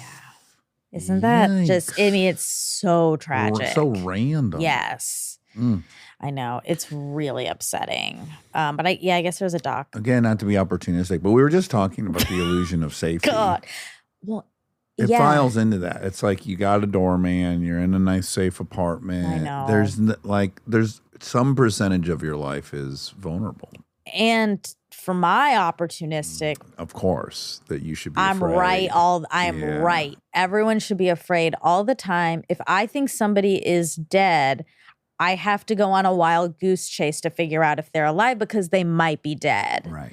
1 in a couple million chance. So Yeah. now I'm stuck in my ways. You sure? Sure. All right. Well, that's a bad note to go off on, but That's okay. There are some highs, and now this is a low. that's life for you. That is life. And that's what we're trying to do is Mimic explain life. to everyone what life is. And that's why you should go to places with your boyfriends if you're a boy. Yeah. Because you gotta, we don't know how much time we have. Go here. hard. It's funny. I was thinking that because it was a day off yesterday for Yeah. us. We weren't recording. And some part of me was thinking, well, you should be writing. And then another part of me was in the shower and I had this existential, I was like, I'm going to be dead. Yeah. And who cares if I leave things behind that I Yeah. wrote? Truly. Like, Exactly. do I want to spend my day writing or do I want to spend my day watching people tumble down And then a you hill? had the best day of your life that Oh, didn't yeah. include. All right. I love you. I love you. I'll see you in 4 minutes. I'll see you in 2. See you in 2 and 2.